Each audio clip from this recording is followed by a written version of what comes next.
There we go. I got my stream up now, too, because we're not racing. Because we had some downtime. There we go. I got the stream up. Now we're playing some Mario Kart, bitches. Actually, Mr. Gunn, do you want to go watch some stuff? You can watch us race. Sure, just give me a minute. Okay, I'll do that.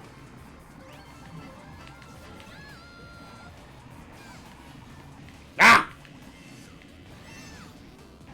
Fuck. Man, I hit it at a weird angle, couldn't drift. No drift.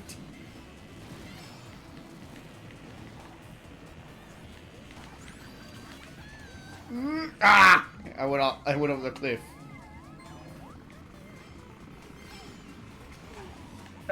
Red shell, of course. Yep.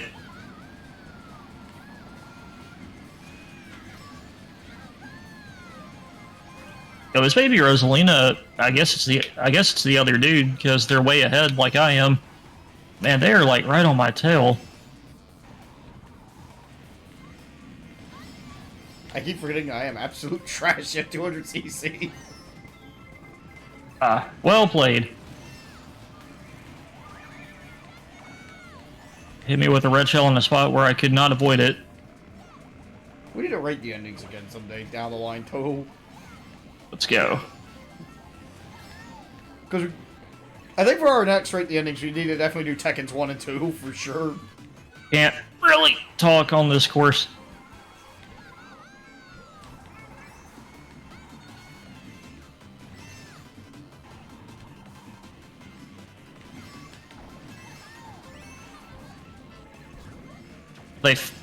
Really? They fell off?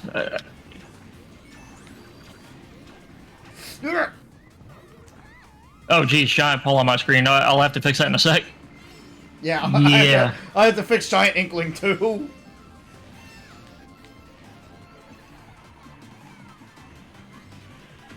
I'm number one. There we go. Fix. So now it's gonna try to refresh again and put us with more people. There we go. I think I got your size correct. Oh yeah, a lot more people. Cool. There we go. Yes.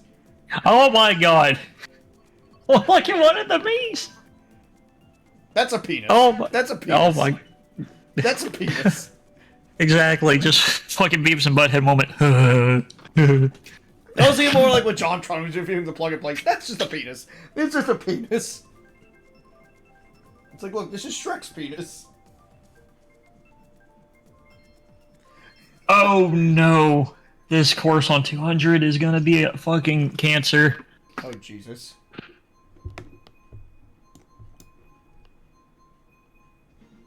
Oh yeah, I like how y'all all have regular ass screen names and mine's a fucking hex code for a color.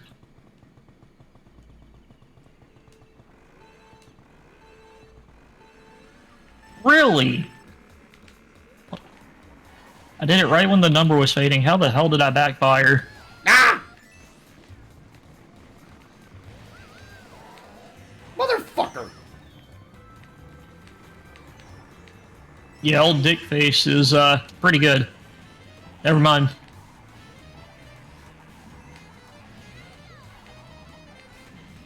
It's gonna be quite hard to beat him.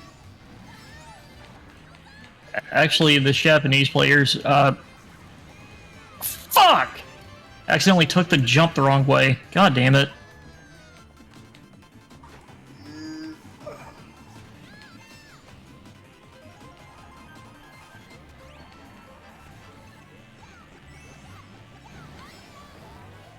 Okay, I'm doing okay so far.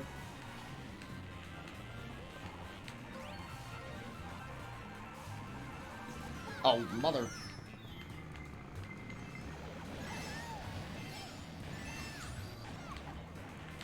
And there's no way for me to bail. Oh! Fuck.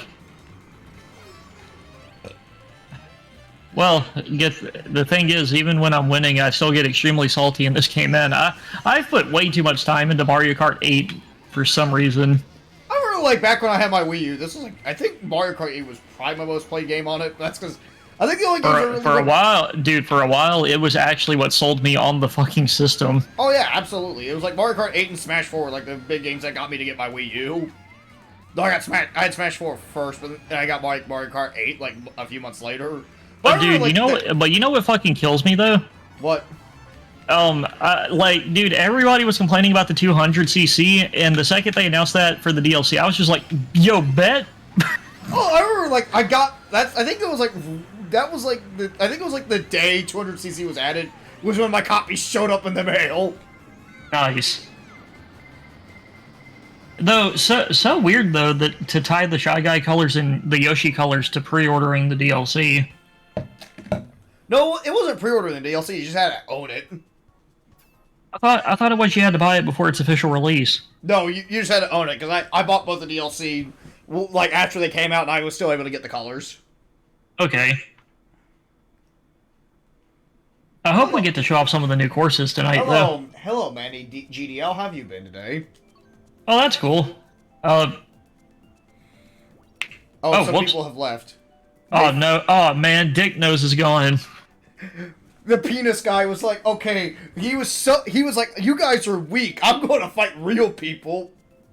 Dude, he was on my ass most of that race and still couldn't pass me. It's just like Ryu in Street Fighter 2. It's like the race is all. Exactly, but it's like he left and he just fucking like he lost to me and just left.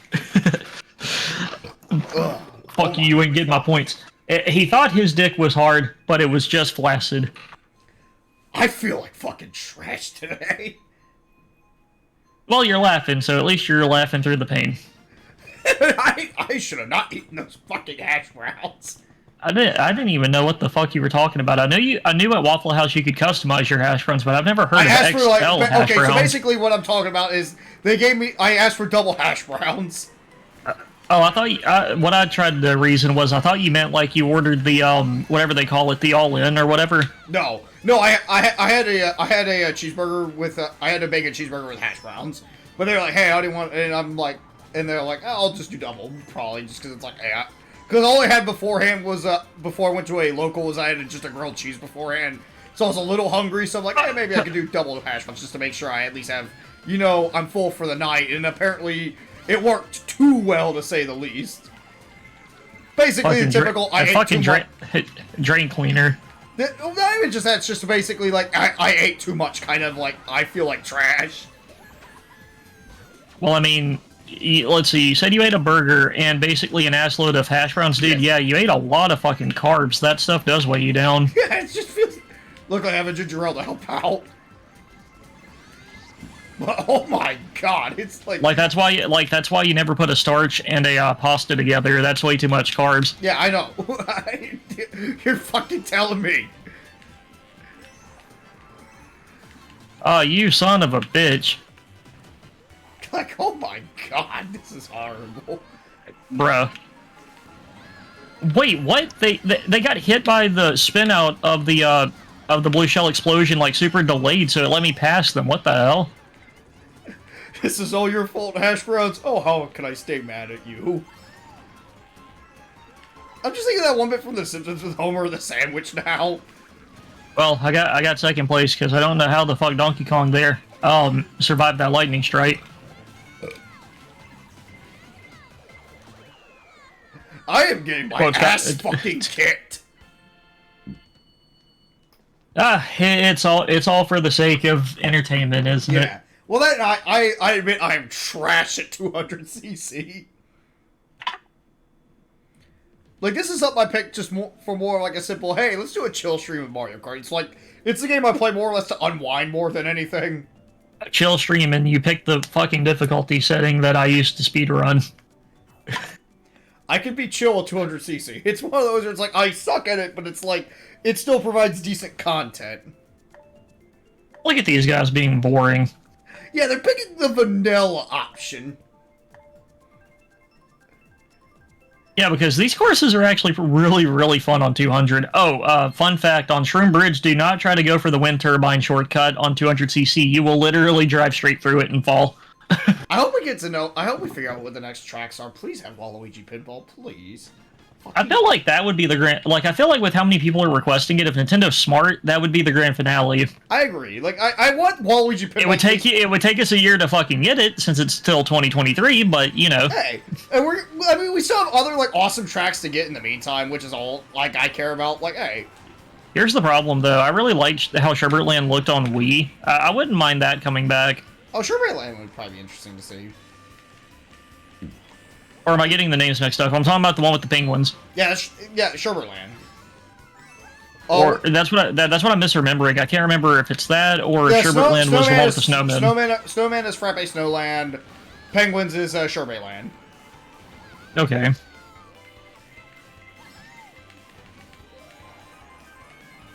The reason why I remember that is because Frappe Snowland was in the DS game also, and that was like Yes, the one it that me was. and my friends used to pick a lot when we raced back in the day. That track is so fun. I want a lot of the tracks from DS, honestly. Like, the only one I could care less for would be Yoshi Falls, because I think that's the worst track in the game. But that's because You're in first place. I guess I don't think I feel like Bruce Lee. Seems to be how it is in fighting games for me. Yeah, honestly, it's like, don't think feel is just like... God, fucking hell.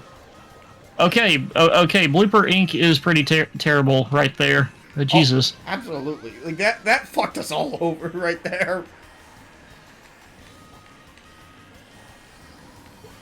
What the hell was that hit? What the hell is that? No, I mean, like, I got hit by that dry What the Bowser. fuck happened there?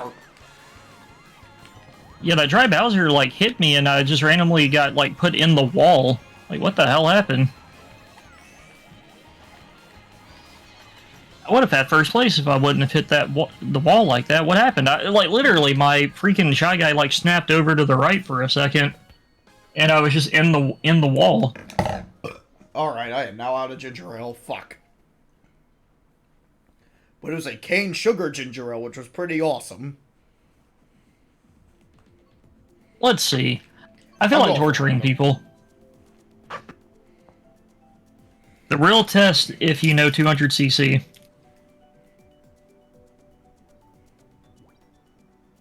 Oh, the OG guy left.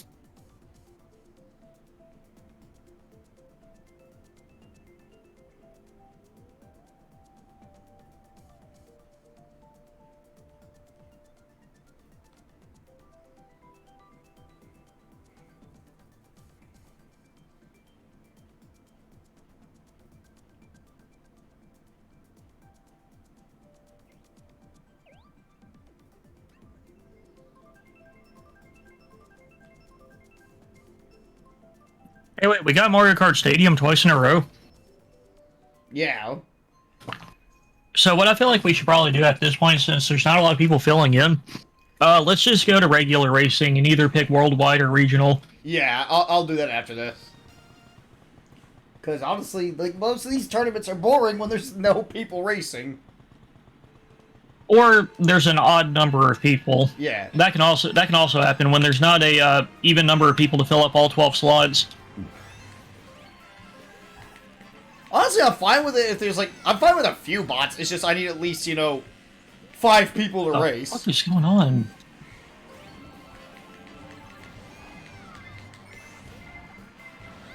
What?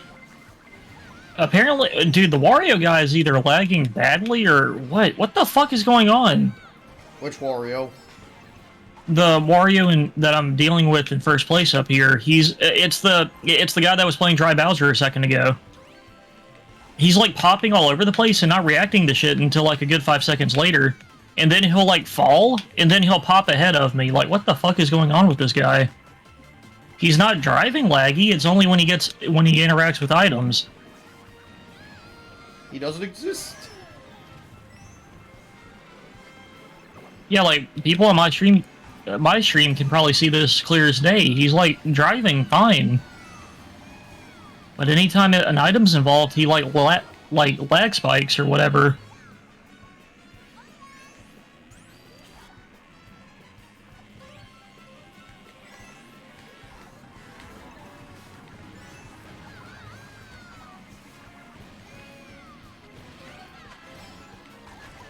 Hey, like, everybody else is racing normally, so what the hell is up with this guy? Oh, give me a sec.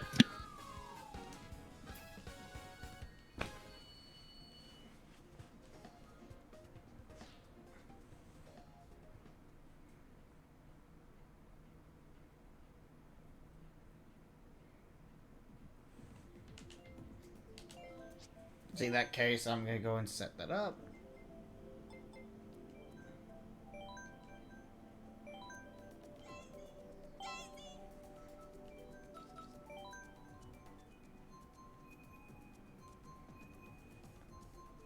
That's it, I'm on regional now. Okay, give me a quick second, I'll join you. I gotta go do something really quick. 80.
Yeah, because 150 is cool and all, but it definitely feels a little one-sided.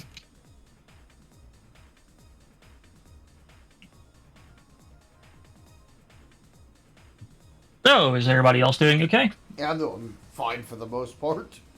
Cool.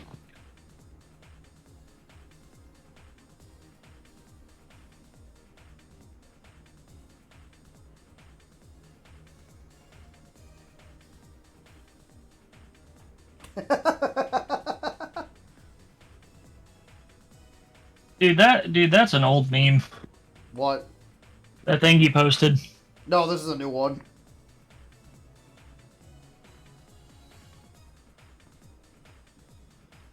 Save this image for when you get the chance. This will help out a lot.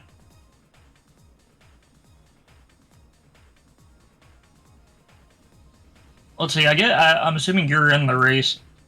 No, I'm not. I'm actually waiting for the race to begin. Oh, you're spectating like I am? Yeah. Okay.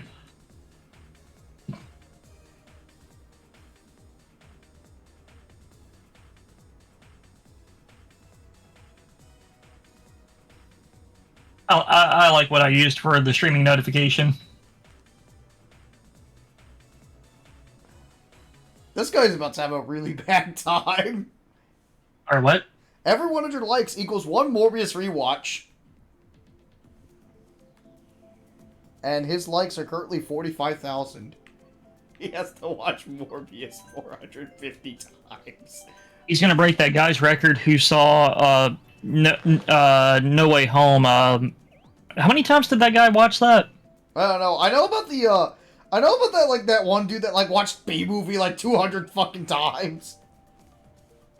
No, like, this guy apparently set a record by watching, like, the last Spider-Man movie, like, a ridiculous amount.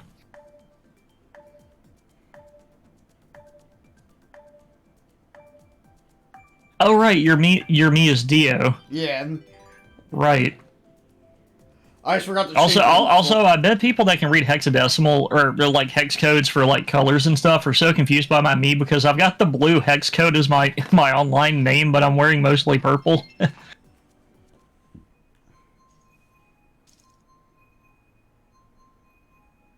Also, Blueberry Dr. Pepper is amazing. People need to go buy it.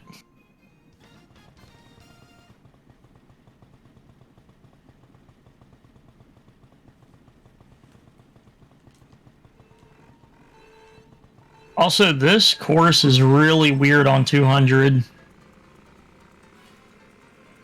if the space allows for it, like some of the corners are a little bit sharp. Oh, Jesus! I'm getting pinballed.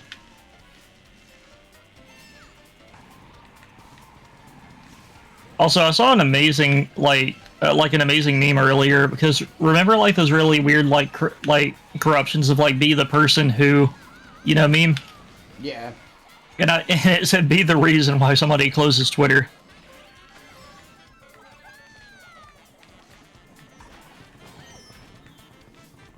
Yep.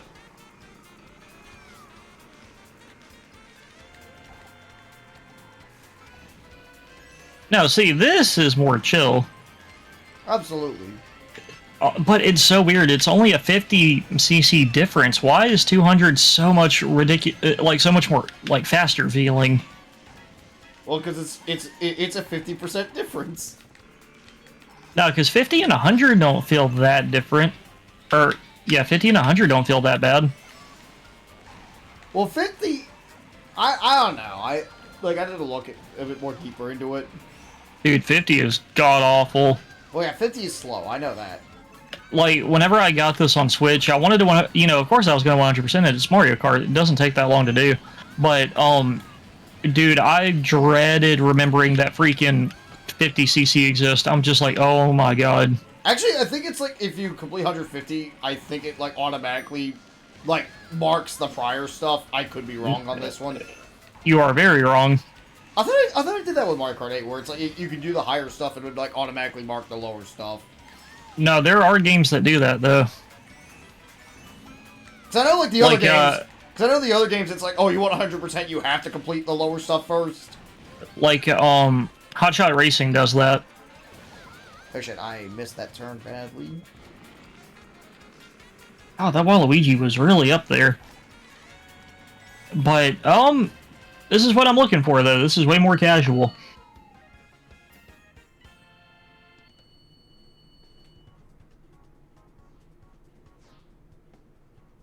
Maybe one day I'll max out my drive points in this game. Who knows?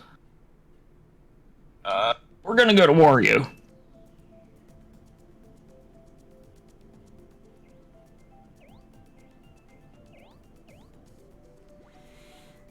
I'm gonna go with Taco Bell Subway. River Bell Subway was really fun when it was introduced.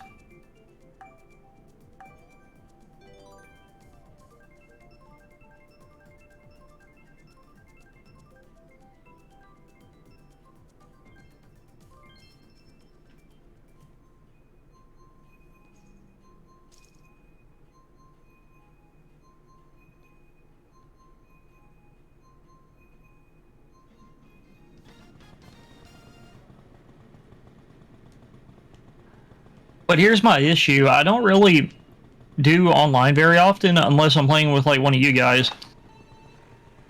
Like I prefer like speed running like the time trial and whatnot.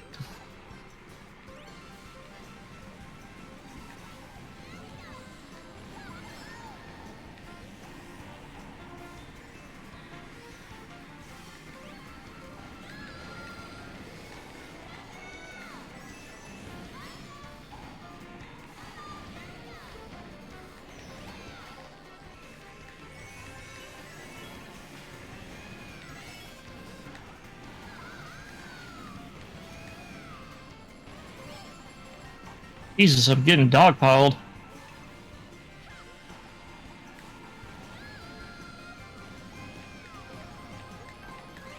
Dude, look at the Waluigi.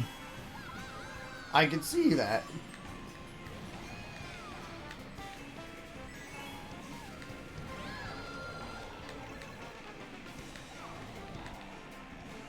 Oh, fuck off! I had a boo. I had like 3 shells. I was about to send them to the Waluigi.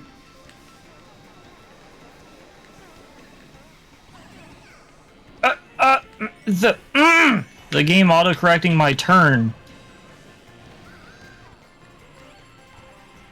Bro. Oh my god. The game is trying to readjust my turn when I hit a wall and it's sending me off in like a pinball motion. It's not supposed to do that. That's what I'm saying. Don't you have like smart steering off? Yes, of course I do.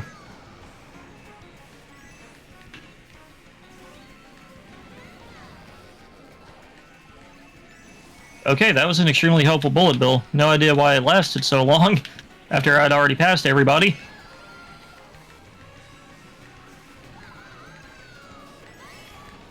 Go, go, go, go, go.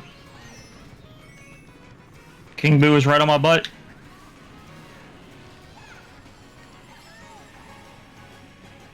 Nice.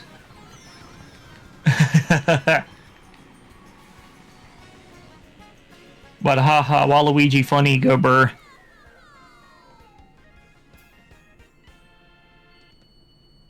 You are 1993. You are truly the 1993 of all time.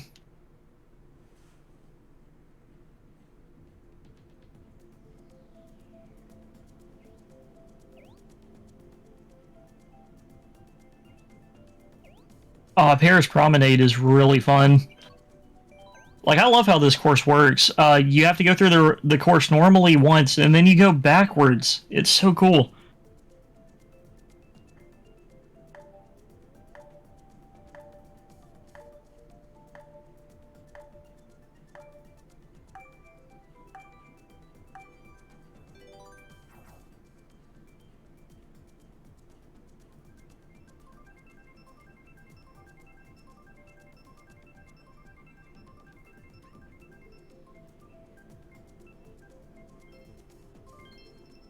Oh, jeez.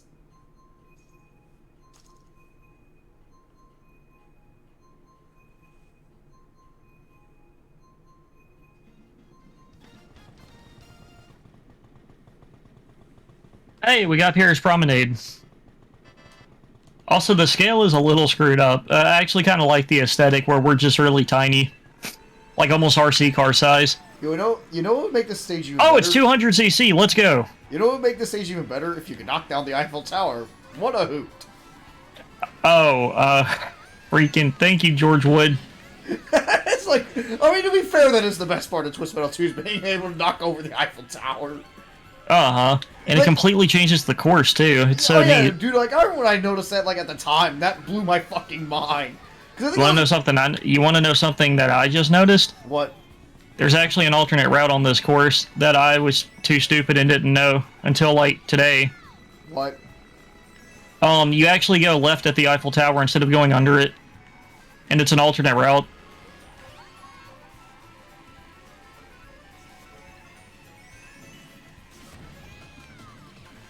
I forgot. God, get off the pipe! Jesus! Well, that completely cost me because the freaking game magnetized me to the pipe that was blocking the pathway. Great. Ah, amazing. Dogpiled by several items. Just what I wanted. I normally like 200cc, but the game literally could not figure out how to get me off the pipe. It stuck me halfway in it. Fantastic. Ah!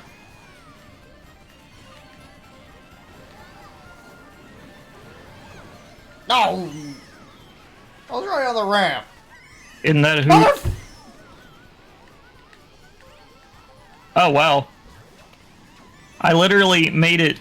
Dude, what? It just showered me in mushrooms and stars. I got 2 stars, a triple mushroom, and right at the finish line, I got a normal mushroom.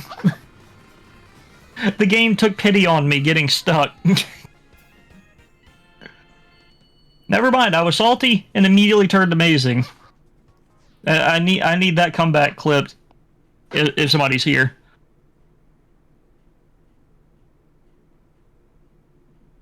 Jesus, that was ridiculous. Oh, Ninja Hideaway, the music is so good.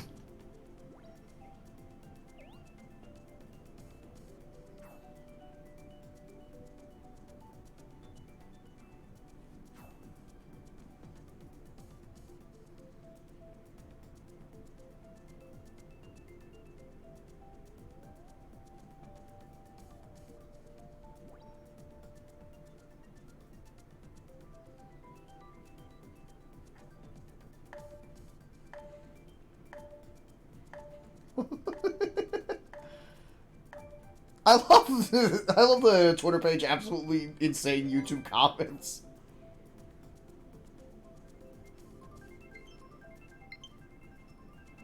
Oh. Oh, one of the people in the game is in a mirror mode. Oh Jesus, this course is rough on mirror. Thanks, Oh, Jesse. motherfucker, mirror mode. You picked it. You're to blame. I picked it, but I didn't expect it to go into mirror mode, asshole. Remember the risk you took. There's always a chance. I wish you could. You gambled on a fart and lost. But man, I love We said this Ninja song. Highway, it's a fun course, and then it happens to be in mirror mode. So essentially, we got Monkey's Pond, we got Calypso'd. Yes. Okay, probably not that extreme. But man, the music is so good. I love the way the song sounds. You'll notice how good it is. Dude, especially when I noticed that the freaking chorus of the theme is literally just Shy Guy grunts. Oh, and this castle is owned by Wario, so Wario's a freaking Japanese warlord, apparently. We see Wario in like kabuki face paint now. No, dude, straight up, like, dude, no, Wario squaring up to Lubu. Oh, just Wario looking like fucking. No, I need Wario looking like fucking the dude from Samurai Showdown. Just Wario's Kabuki Joe. Too bad he didn't actually get like an outfit to themed around this though. Oh, I finally figured out how to hug that corner. Great.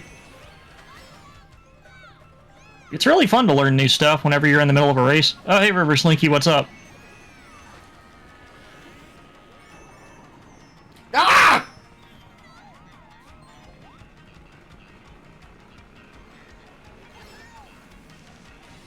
Oh, whoops.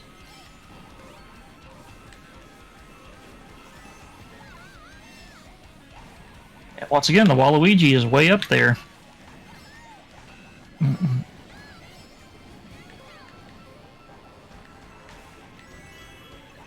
Don't. I seen someone's playing Pink Gold Peach. Oh, fuck off! Now, these races are fun so far.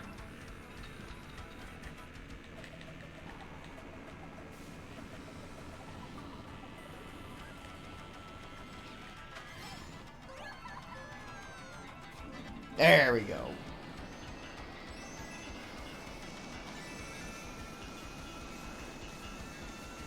What is up with the game giving me a shitload of mushrooms? Oh, yeah! River Slinky just reminded me. Yeah. I remember the ending of Mario Odyssey. Right, Bowser had basically something like this. What the hell? What happened to everyone else? What? There was like 4 other people in the room. They're all gone. Uh-oh. Did we get kicked out of the lobby? No, we didn't get kicked out of the lobby. Oh, I see. Just people left. I see. Though sometimes I wonder what causes people to randomly pop out of the room and then come back. Have you seen that happen before, or is that just me? It depends. I'll play this online every so often, and I'll have instances where randomly like a person's like avatar leaves by like flying upward, and then they just come back.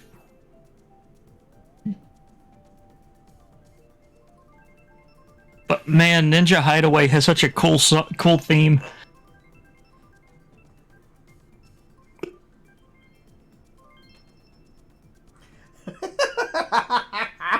Yeah, and so many people keep picking the vanilla courses. Oh, Jesus. Look at that one guy with like 30,000 something points. Yeah, he's the Waluigi that's a thorn in my side right now. It's the Legend 27 the whole time. Didn't get full start boost.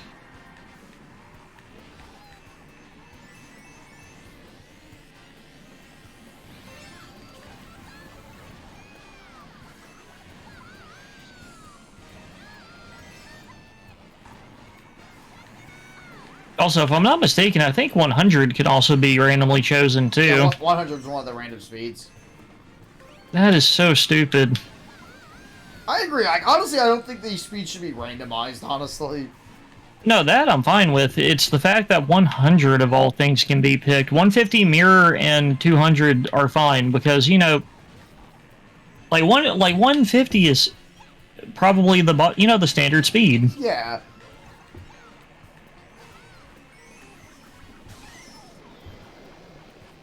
Mirror's a good way to, like, keep everything fresh, and 200's a good, you know... Like, hey, just for funsies, let's race at super speed. I just think 100 is way too slow for something like this.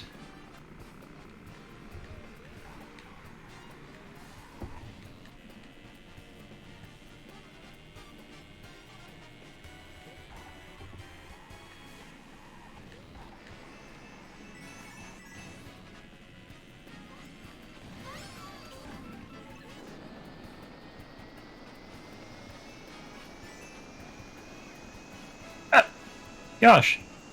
Dang it.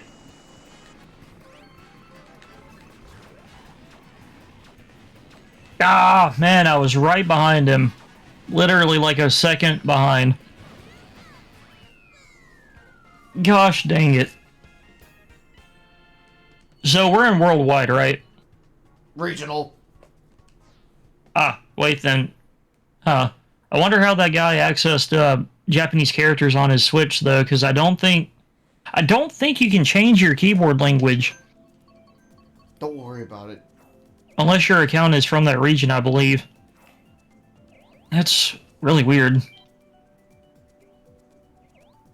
There we go. I'm just gonna spam. Let's go!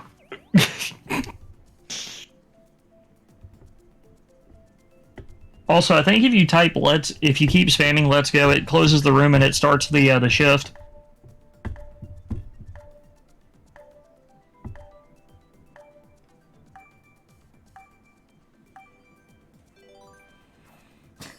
These fucking comments, wow. Huh? What? Oh, there's the famous one. I found a fucking Twitter page called Absolutely Insane YouTube Comments. Oh, yeah, I've been following that for a while. Yeah, I'm just I got to the famous Joe Rogan one. It's the bat! Oh, yeah, he looks like a henchman. Yeah, I've seen that one before. That one's great. I know, but he does. He looks like the generic NPC thug like from all the Arkham Asylum. It's a bat! Honestly, the one thing I remember more is from the Spider-Man movie tie-in game from 2002, where like some of the thugs will sometimes go, "Is a circus in town?" I don't know why that specific one stuck out to me, but I think it was like always because it was like the one I think the enemy NPCs always said was just "Circus in town." Well, remember, nothing can be as bad as the Crow game, where all they do is say, "Hey, clown face." I watched that review from AVGN during some downtime at work, and God, that history lesson about the movie was actually kind of cool. You know. But man, watching that game, like the only tank controls I can really like allow is Resident Evil. It's just like Resident. I thought I had one more loop of the music. I thought I had one more loop. I can tolerate them also in the original Tomb Raiders, but that's because, like, Tomb Raider 1, at least, it's like, it takes a bit, but it's like, if you play through Laura's house before you begin the main game, it helps get you accustomed to the controls. Yeah. And Tomb Raider, like... Holy cow! Look how far away the Waluigi guy is. Jesus. It's also like that, like, classic Tomb Raider is, like, actually designed with the tank controls in mind also. And it was like one of the... oh, hold on. River Slinky's bringing up Brandon Lee's death. And let's not forget the absolute ass of himself that Steven Seagal made about the incident, by the way. Never let him live that down, talking about how he was just like, "Oh, take him to the hospital, you'll find a bullet." It's like, if you take him... It's like, just the fact that he was acting like, oh, they immediately called Steven Seagal instead of actual fucking paramedics. Yeah, and, like, I love JonTron's parody of that, where they were just like, who would have guessed that like, a bullet was what killed him? The absolute fucking ego of that man. Yeah, it's just like, he got shot, and they found a bullet in him. How'd you know? Dude, I swear, I think Steven Seagal's got the largest ego of like any celebrity I've ever seen. Like, And I'm not kidding about that either. I watched the full interview. It's like when they're talking about the Hollywood tough guys. It's like everyone. Dude, it's like, I did too. And Yeah. JonTron was not kidding. That dude, the whole time, is just kind of shaking his head like, "What did I sign myself up for? This guy is crazy." My favorite bit's like, so what do you think is a Hollywood tough guy? It's like, well, what do you mean? It's like, well, what about Jean-Claude Van Damme? Can I laugh in your face? Chuck Norris. that smug chuckle he does under his breath. Or it's like, then he goes, well, what about Dolph Lundgren? Can I laugh in your face? Chuck Norris. Can I laugh in your face? Like, if he just goes... He makes the interviewer so awkward. Yeah. Honestly, like, just, I gotta say this, interviewing Steven Seagal must be like seeing Bigfoot with your own two eyes. Like, Because he acts like he's not real. Yeah, like, what? Like it kind of feels like he did Under Siege and never snapped out of that mindset. Honestly, it's like, that's the thing, it's like, I think I remember, like, I was in a fucking YouTuber's live stream, like... No! Wait, we're on 200, aren't we? Yeah, I think so. This is going really fast. Oh, yes.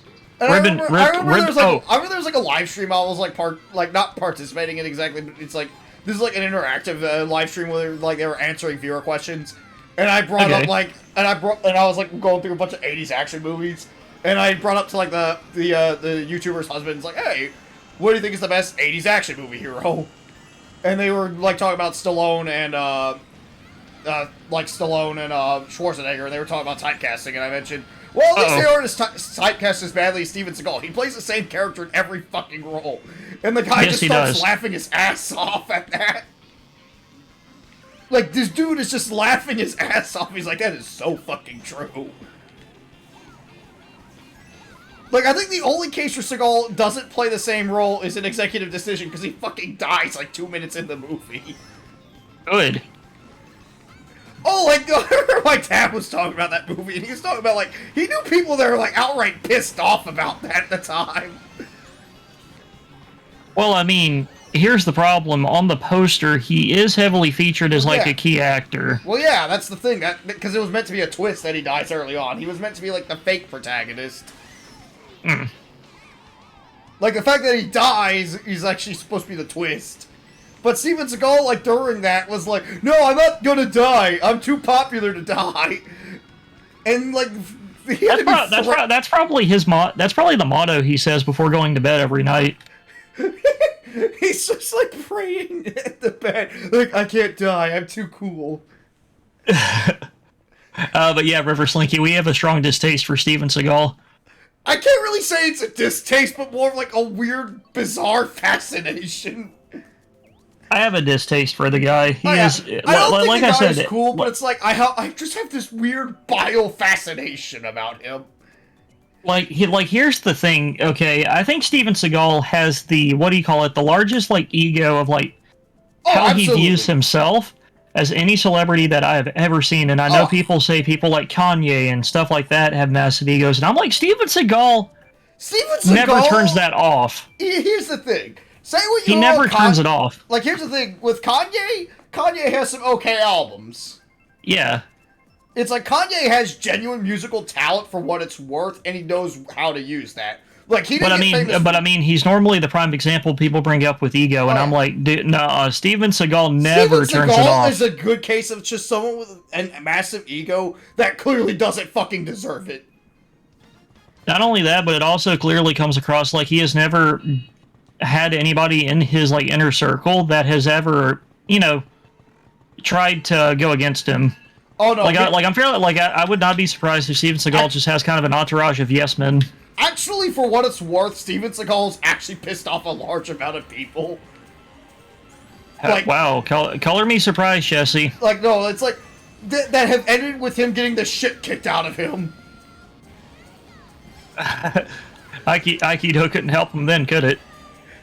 Like, he was outright, like, always trying to pick fights with people. Like, fucking Jean-Claude Van Damme, like, followed him all the way throughout LA to fight with him. Because Steven Seagal was talking so much shit. like I said, that's kind of why I said his ego's massive. He never like turns that off. He literally thinks that he is playing a character in one of these movies, and he apparently didn't get the memo that once the cameras are rolling, you don't have superpowers anymore. He's just lost in character. Yeah. Honestly, no, he's not playing a character. He's just himself on the movies. He just uses a different name. That's a better way to put it. But, like, I think the thing it's like with Steven Seagal is, like, Steven Seagal, it's like, he can't fucking act, obviously. He can't fucking do music, but he has, like, an album for some fucking reason. That's why I like Under Siege. It's a good movie, but it's because, and I think that's kind of the theory, since this was heavily advertised as a Steven Seagal picture, the two villains, or the two key villains literally act circles around him. Yeah. It's like Gary Busey and Tommy Lee Jones carry that fucking movie. Exactly. Like Leonard Maltin described it best in his review, where it's like, they are better villains than that movie fucking deserves. Exactly, but I think that's how maybe the crew knew that they would actually be able to get butts and seats, was like, Steven Seagal might not be able to act, but at least they could get people that could literally make up for his lack of talent. There's also the fact that Steven Seagal is like, he only appears when he's absolutely needed for the action scenes. Or, demoralizing women. Well, that's another story. Yes. But he's there for, like, he's, like, absolutely in the movie when he needs to be. He's either there to cook or to kill. Or punch Gary Busey for some reason. Yeah. It's like, fucking Cinemassacre's Rental Reviews did a good job talking about this, and they discussed Under Siege. Wait, what is Jesus Walks? Riverslink, you brought that up. Let me look that up. He says it's a movie. What is that? But it's like, the thing with Steven Seagal, it's like, just everything about him is just ridiculous. Like, he has, like, so much weird merchandise, too, like the fucking Steven Seagal lightning bolt. Have you seen the commercial for that, by the way? Because that shit is wild. Yes. Yes, I did. Yes, I did. Yeah. Remember, we tried to find a can of it on eBay, and it's like $4,000. I love, like, also the Cinemassacre Rental Reviews, like, had a can of that, and apparently it was fermented. Oh, yeah, dude, they only made one run of it. Yeah. No, I love how it's like the thing somehow fermented, and I'm just laughing my ass off at that. Oh, it's an old Kanye track. Okay. Or, I see on Google it pulls up under Yee. Did he actually shorten his name to that? I don't know. Did he really change his name to the sound that weird dinosaur makes? Yee. Have you seen that one clip from Steven Seagal's Out for Justice, where it's like he goes to the bar to beat up a bunch of dudes? Anyone see Richie? Because he's trying to pull a fucking Italian accent. It's like really cringeworthy. Yeah. Remember we were actually beaming on that in chat. Remember? Anyone see Richie? Because that fight scene is so stupid. Oh no, I think that we all know the best scene since we finally found it is still, I'm a bad man, you know that? The fact that it's got freaking, who was it again? Ja Rule? Yeah. Who's like a one-hit wonder, and this is like pre-Fire Fest Ja Rule? Yeah, so like I said, maybe they weren't stuck on maybe they weren't stuck on Alcatraz. Maybe they were stuck on Firefest Island. They need to collaborate, yeah, like Steven Seagal and Ja Rule have to fight through Fire Festival. That'd get butts and seats. Yes, it would. Make it a semi-documentary, but make it like a Castaway type deal. Steven Seagal is like fucking Castaway. Wilson, yeah, no. I want that. Oh my god, I'm getting hit by every item. I want that as a fucking thing now. I need to see Steven Seagal. Just have a whole documentary of Steven Seagal in real time. People would watch that. Speaking of documentaries, I ran across one that I really want to watch. What? FPS the movie. It's a documentary about the history of first-person shooters from the OGs to now. And they actually have, it sounds like they actually had John St. John come back to actually do some voiceover for it in Duke voice. And I'm like, yes. You know? I have a peer-reviewed study. It says, you're a pussy. I love that animation. Because they actually had to animate him freaking, like, being like, Also, I feel like I want to stream Duke Nukem 3D at some point, because that shooter, for as weird as its humor and content is aged, it's such a fun, fast-paced shooter. The actual gameplay's fun. I feel like that's one of those cases where, to me, the only bit that's really dated is, like, just some of the pop culture references, but that's just because it's, like, it's just tied to that era. Like, yeah, there's definitely some bits of it that have kind of, like, also show its age, like, societally, but I feel like it's not as bad about it as Duke Nukem Forever, where Duke Nukem Forever, it's like, yee. Whereas, like, this one's like, okay, it was the 90s, it's a different time. There's also, like, its worst elements are, like, super minor, whereas, like, Duke Nukem Forever is like, okay, this feels cringeworthy. And there are people still playing that game online. But that's why when I played Duke Nukem Forever, well, I played it twice, actually. I got it on PS3 when it was $1, and then I bought it on Steam when it was $1 as well. Remember, we gifted it to each other just to try the multiplayer. Yeah, that's what I was talking about. Like, it's like people still playing. We found a maxed out player. Yeah, that's what I'm saying. Like, people still playing online. Like, Duke Nukem Forever. I will say this: that game is. Oh no! Remember, a couple of days later, we joined a random room, and it actually had enough people to do a deathmatch, and we actually did okay. I was just simply saying, it's like, as a game, Duke Nukem Forever is certainly functional, and I don't think it's like absolutely horrible like people claim it to be. But the problem is also that game spent way too fucking long in development hell. Because George Broussard was like, no, we gotta make this like the second coming of Jesus Christ. When it's like, okay, dude. Like, Duke 3 was innovative. Knowing how Duke Nukem is, though, that phrase probably had a U in it somewhere, and you probably know what I mean.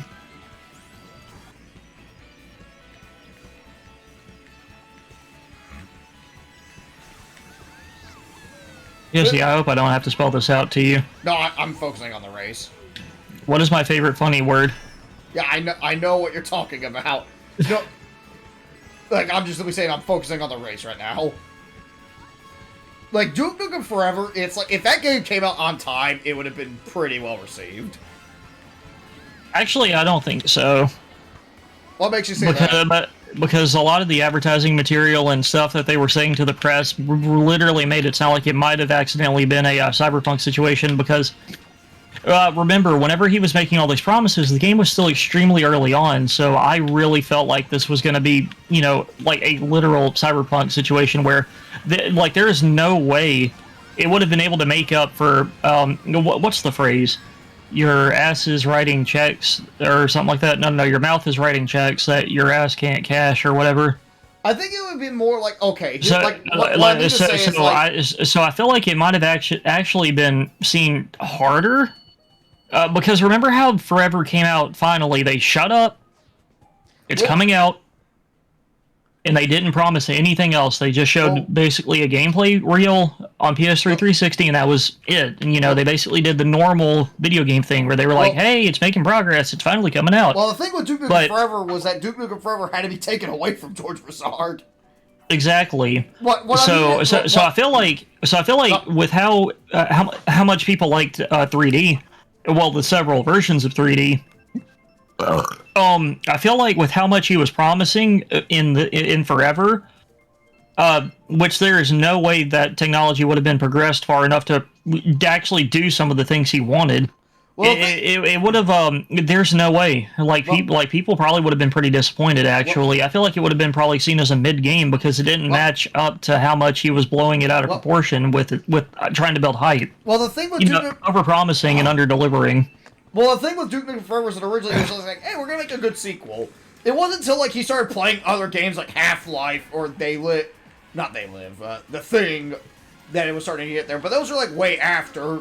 I know, and then during that time, he kept going to like the press and stuff and being like, "Oh, it's gonna do this, but better." Well, what I'm trying to talk about is like if the game just came out in 2001, like it was supposed to, like before that shit. Yeah. Like that's all I'm saying. Like before, because keep in mind, it already had a sort of cyberpunk thing. Like it already, like if it came out in 2001, it would have been fairly well received, more than likely. Is what I'm trying to say. Like before, it's like he wanted I think it would have been better, Yeah. But people would have still been disappointed because he was promising way too much. Well, he wasn't promising a whole lot at that point. It was just more like, hey, it's just gonna be Duke Nukem 3D, but it's like a little better. Which, you know, it could have been that. Like, the thing is, it's like, that's just the thing. Like, the problem is, it's like, if it came out, like, in the middle, oh, absolutely. Because it's like, at that point, it's like, you can tell, like, what ideas were aped at what point just by playing through the game. Like, you can tell, oh, this bit's Halo 2. Oh, this bit's supposed to be this game. Oh, this bit's supposed to be this game. Which, I feel like if it came out in 2001, it wouldn't have been as obvious. At most, it'd have been like, oh, this little bit's like Half-Life. But it'd have been like, you know, makes sense. At this point, that's where the industry was kind of headed anyway. Yeah. Like, I don't think it would have been like, say, Daikatana, or Daikatana, I don't think that needs any introduction to how that turned out. Though it's so weird that the freaking Steam version actually cleans up a lot of the issues. Well, you have to use a mod for that. I know. Like, I'm talking about, like, and that's because, like, people wanted to fix that. It's like, if you don't patch that with the mod, it's just as bad as people making it out to be. In the first game from John Romero and Forever, Empire of Sin is actually really, really good. Well, or at least I enjoyed it. Well, John Romero's not a bad designer. It's just that Daikatana was just such an ambitious game. Yeah, but I mean, like, dude, it was the first game he made since that, right? Keep in mind, yeah, like, Daikatana humbled the fucking guy. Oh, I'd imagine. I would certainly hope so. Like, John Romero, like, it also helps that, like, the fucking advertisement of, like, John Romero's gonna make you his bitch. That actually was not his idea. That was just marketing doing that. I fell right at the end, and it cost me everything. Like, John Romero was just a man that was just simply very ambitious and had some cool ideas. It's just they could not be realized at the time. And Anybody with a head of hair like that, definitely. it was just simply like one of those cases where it's like he just had to learn, like, yeah, maybe John Carmack had some good points. These games need a ship. They don't need to have, like, these amazing stories because they can, you know, cause detriment to the main gameplay, like I've seen with Daikatana. Yeah. Like, he just realized, hey, you know, maybe John Carmack was right. Oh, yeah. Like, I have a lot of respect for John Romero still, just because it's like, hey, the guy's made some really influential games, and he's clearly, like, learned a lot from Daikatana, which is actually really cool to see. Whereas you have some people, David Jaffe, still refuse to accept that Drawn to Death sucked ass. Mm-hmm. I'm throwing shade specifically at him because it's like, I was watching a Twisted Metal retrospective that had him guest star in it recently, and like the last bit of it was just him bitching about how people didn't like Drawn to Death. And I'm like, okay, I cannot fucking watch this anymore because the ego in this man is so insufferable. Oh, yeah. It didn't help that he like constantly acts like, oh, this, like, because he also complains about how Black was censored, because Black, like, if you look at Twisted Metal Black's beta cutscenes, you could tell there were some censorships that happened in the final stories. Which, considering how dark that game got, like, that says something about the beta stories. Sorry, I'm chuckling because oh man, thinking of Preacher. Oh, he complains about Preacher because they had to, like, add a line in the final version. It's like, I wasn't even a real preacher. And he complains about that, and I'm like, dude, what's the big deal? Like, I don't... No, I'm talking about the freaking... I know you're talking about, like... Oh, he complains about how he had to censor him drowning the baby, too. But the freaking meme is amazing, that meme you found. Stupid baby. Oh my god, poor baby. I remember, like, they mentioned that also in the Head-On documentary, like, the Head-On documentary also, where it's like, so we had, like, this 2-month-old, like, and it's like, he's pushing it into the thing, it's like, we had to cut it out. And he looks so disappointed in the documentary he included with Head-On. He couldn't get away with murdering a child on screen. Or it's like, he complained about a lot about the censorships, and I mean, I get it, you know, Twisted Metal Black's meant to be a dark game, and some of these censorships feel like, kind of like, what? Because it's like, okay, we can't just go not too you dark. gotta remember when it came out, though, that was also when Sony and other major companies were getting major heat for things like Grand Theft Auto and all that. Well, I was getting to that. It's like, this was like, it was like, I'm pretty sure if Black came out nowadays, oh, most of this wouldn't be that censored, but back in the day, it's like, video games having, like, really dark and extremely depressing things like that weren't very common.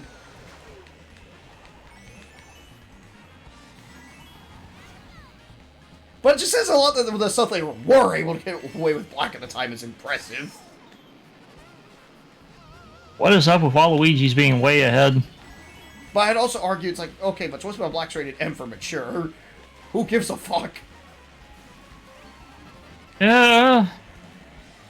Oh my god. Come on. Oh my god. There wasn't even a warning for the bullet bill coming. Those are always the worst. I got knocked down a pit twice almost. Ah shit, there's a bullet bill coming. That was me, and it didn't actually go that far.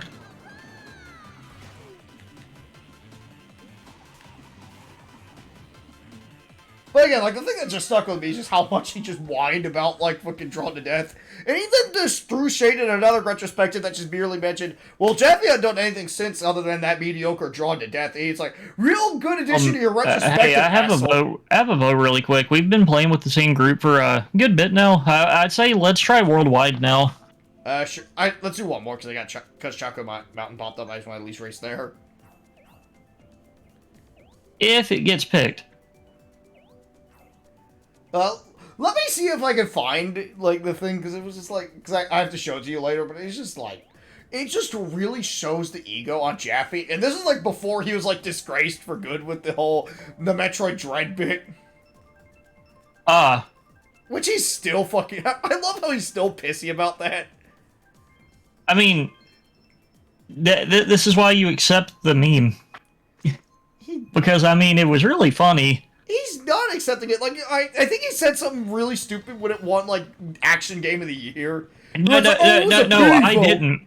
No, I didn't say he did. I just said he needs to. Oh, I agree. If he's mad about people clowning on him, then just accept that you were wrong and take the L. I think Pat also mentioned it's like when they were talking about Cliffy B after, like, Lawbreakers failed. It's like, there's always going to be a Cliffy B, there's always going to be a David Jaffe, and it's like, man, this is so true. Oh, yeah. Like, this was back in 2017, for the record, because it's like, right, also with Drawn to Death also failed. Well, Lawbreakers at least had more promise. Lawbreakers was a decent game, at least from what people said. It's just the problem is nobody was fucking playing it because of the oversaturation. Speaking of, you know a game that I saw a lot of hype for, but nothing seemed to come out of it? What? Paragon. Remind me, what's Paragon? A hero shooter. Alrighty, that really doesn't narrow No, things down. it released around the same time as Battleborn and Overwatch, and it had a neat idea.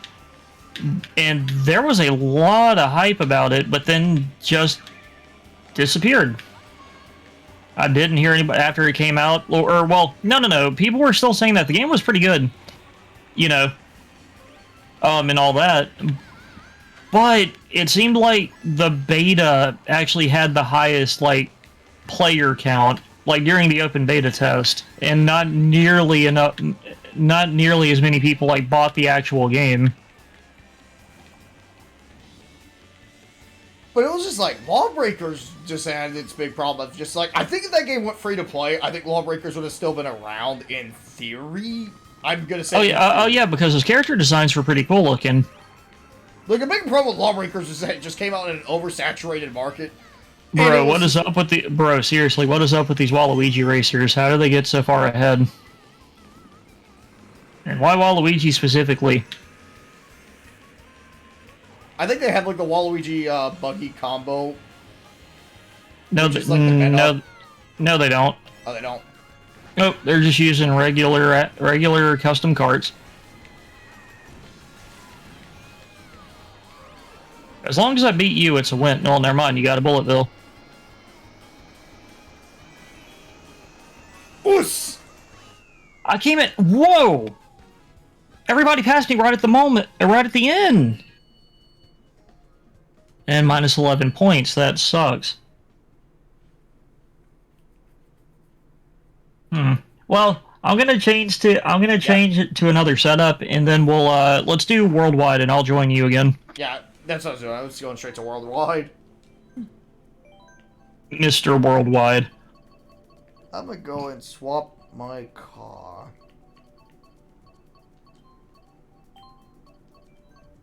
Let's see, what's our win rate so far?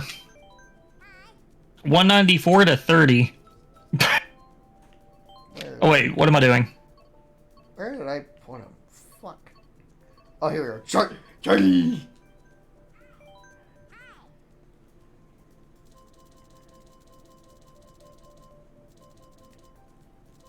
You know what? I'm gonna try the meta build and just see what happens. There we go. Charlie. Actually, wait. You know what? I'm not that much of a scrub to need the meta build. We're just gonna race N64 style. There we go. I broke out Charlie. I love what Wario says when you pick him. Just cheater. Love it. I feel like we could also do a chill stream of CTR at some point.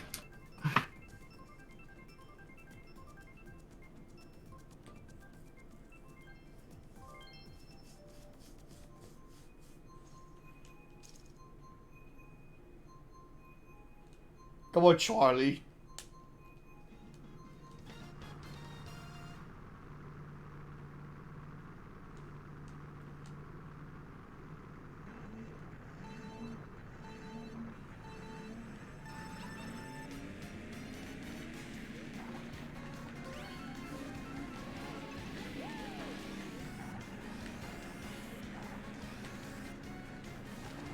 Wait, are you racing? Yeah, I am. It changed your name. It spectated you. No, I'm using Charlie. No, I mean you're no longer freaking. You're no longer freaking Sweet Tooth. You're Charlie. Yeah, that's what it is. Because I'm using the Charlie beat. You should have spelled it. You should have spelled it like Frank says it. Oh yeah. Well, I wasn't thinking when I made the Mii, because it was supposed to be like I wanted to have him for Smash, and it's like Charlie just starts destroying everything in an AI tournament I set up. Charlie.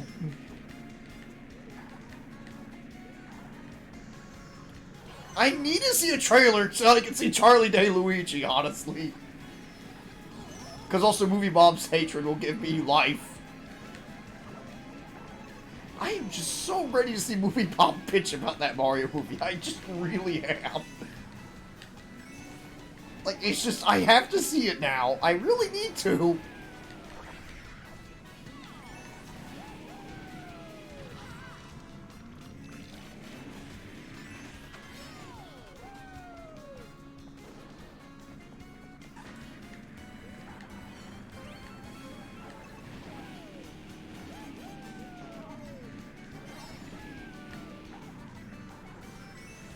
Damn it.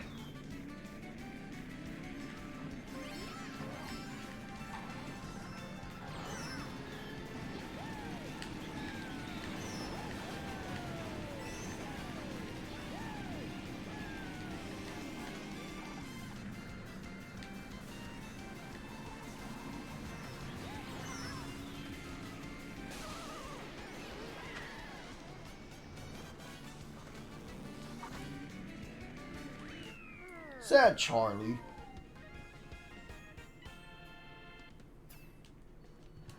Just love having DMC don't take in the bottom chat. Just with fuck you.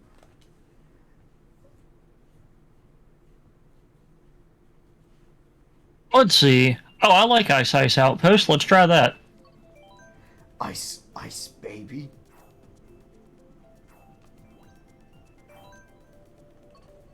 I'm gonna go get myself a better.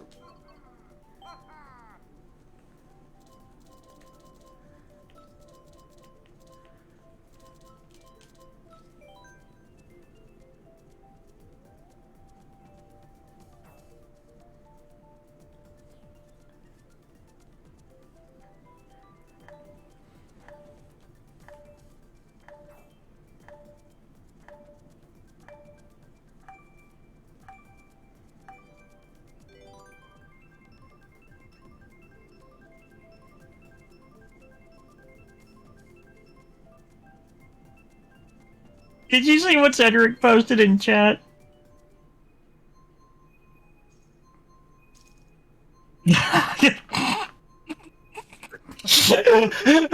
Oh my god! And I like that it's me and Dustin. No, I'm in there too. But it's just me posting and someone just talking about, like, why fucking body wash exists. Which, hey, I go to tournaments, I know people that smell like absolute shit. Oh, I think we all do. Oh, dude, like, there was, like, one time when I was at a con, someone smelled like a fucking dump truck. Like, we live in the year 2022, and people still don't know, hey, fucking have personal hygiene, for fuck's sake, if you're going out in public. And this dude's living in 15 BC. And it's like, dude, for fuck's sake, you can't just also douse yourself in Axe to cover, like, 5 fucking days of not showering. Like, it's meant to, like it's kind of, like, you know what I think about body spray and stuff like that? Like, I know the whole meme about you're not supposed to take a bath in it, you're supposed to take an actual bath, but, hear me out, okay? Yeah, like, kind of like adding seasoning to a food. You're supposed to do that, yeah. It's there to add. Yeah, absolutely. It's an add-on. Yeah, you're supposed to do that to help preserve your cleanliness. It's not supposed to detract. It's not supposed to, like, substitute showers at all. Yes. Like, these things make it very clear you're not supposed to. Oh, yeah. We're in worldwide now, right? Yeah, worldwide. Oh, cool. And worldwide, or at least it just feels like to me, the speeds are actually much more randomized. So there's actually a higher chance we might get the alternate speeds. Like, it's just ridiculous to me, like, that people still don't know, hey, maybe I should shower before going to this thing. Like, I feel like, this is why I like how nowadays certain tournaments, like, there's that, like, are starting to, like, actually penalize unhygienic players. And I don't want to hear people complain, oh, this is gatekeeping, this infringes on our freedom. Like, no, you're in public, learn to fucking take a bath. Oh, dude, it's all, like, I've been working in retail for, like, several years at this point, probably almost a decade now. Wow, Jesus Christ. But that's kind of like the one thing I would always tell my higher-ups whenever we're dealing with somebody who smells like weed, like really, really noticeably like weed, and I'm like, how do they not know that they reek? If you're so used to that stench, you basically, like, the stench doesn't bother you anymore. But, I mean, you know what causes it, so how do you not know that you're literally going to make yourself smell like complete shit? Like I said, some people don't notice it because their noses have gotten so used to it. Like, this has nothing to do with that. I believe people should be able to enjoy what they want within limitation, as long as it's not really, really messed up, you know, like maps. Fuck those guys. I'm not talking about people that smell like weed. I'm talking about people that smell like absolute shit. But it's a very similar thing, because I work in retail, and it's weird where you can see somebody walk in, and you can smell them from a mile away. Like, you know, like they literally have like an AoE effect from like an MMO going on.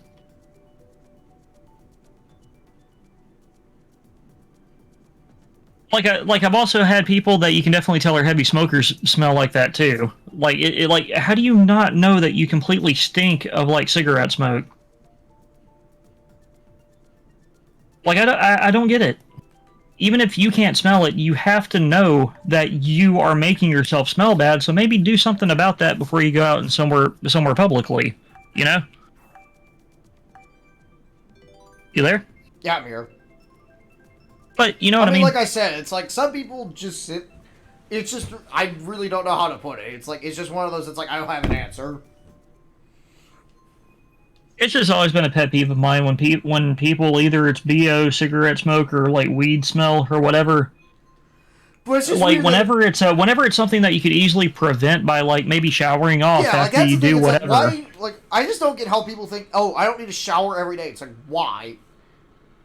Who was the celebrity you were telling me about that said that? Jake Gyllenhaal. Okay. It wasn't just him, it was like a bunch of random celebrities, like, during, like, the middle of 2020. But, like, Jake Gyllenhaal was, like, definitely, like, one of the notable ones. Mm-hmm. It was, like, Jake Gyllenhaal, and I think, like, a few others. I don't know. Like, granted, I could probably see some reasoning for that, or at least accept some reasoning for that, because maybe if you're not doing something too intense, maybe... Maybe, I can't even but say like you're outside doing yard work all day. No, you need to go shower. Oh, like, the thing is, it's just simply like, I just can't this might just be because it's just me, but I just can't even go walk. I have to just immediately shower. Unless it's I have something to do immediately. Because it's that's what I just said. I was like, I can semi-see it. Maybe if if you just hardly did anything that day. I don't know. You were just a complete lump on society. I have no idea. I have to shower immediately before I do anything because it's just this is mainly because I have really long hair and it's just okay, I have to shower. My hair needs to be washed. Otherwise, it just feels really weird.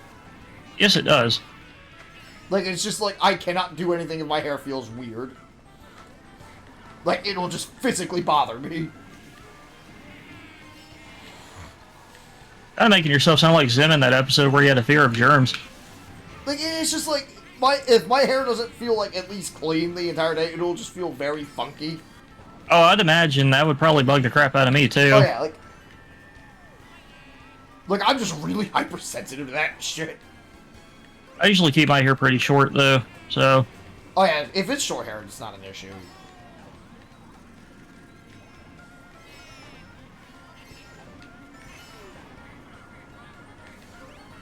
Also the fact that a basic shower doesn't take longer than 5 minutes just to get yourself decently clean. If you're good with time management.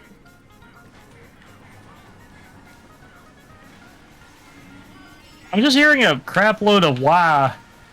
Because Wario's just randomly going wah, and then Waluigi's doing a bunch of wah.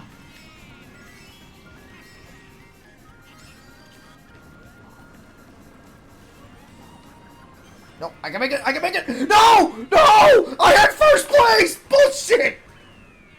What happened? I was right at the finish line and then a bunch of items hit me and now I'm in fourth.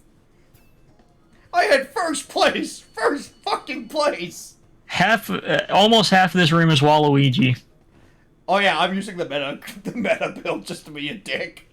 Why are people blind to the fact that Wario is clearly the superior brother? I never see anybody use Wario in this game, and it makes me sad. I don't either. I prefer Shy Guy because of how small he is, but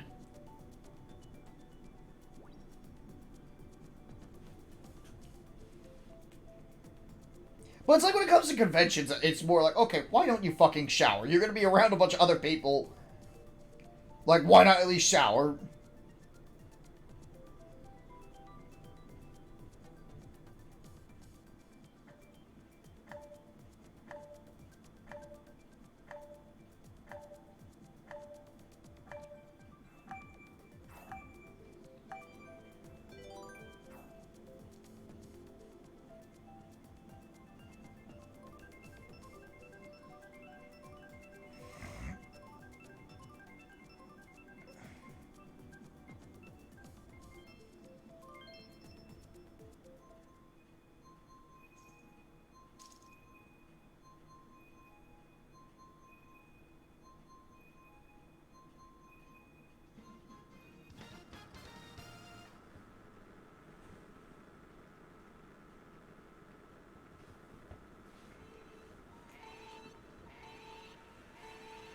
oh wait, you're not using the meta build. You're using slick tires. No. Oh. The meta is roller wheels. Oh, I didn't know if, what the specific tire was. I usually use slick tires because most of the time, most of the vehicles I use usually are complemented by these slick tires.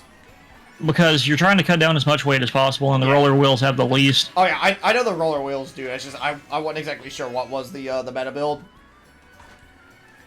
For me, my knowledge of the game seems to be okay for any card I want, but I primarily stick to my cards looking like the ones from 64 and 64 Super and all that, because I just like the basic pipe frame. Because it's called Kart. I want it to look like an actual cart I can go drive. Oh, I need a mushroom for that. Oh yeah, to go down the middle part? Yes, you do. I still think of that one. On the alternate, it's weird though. The alternate pathway actually looks the same, but no, the brown road doesn't actually slow you down. Even though it looks like even though it looks just like that down the middle shortcut. I always still think of that one George Wood quote when it comes to Mario Kart. Mario Kart is fun to play, except when you're losing.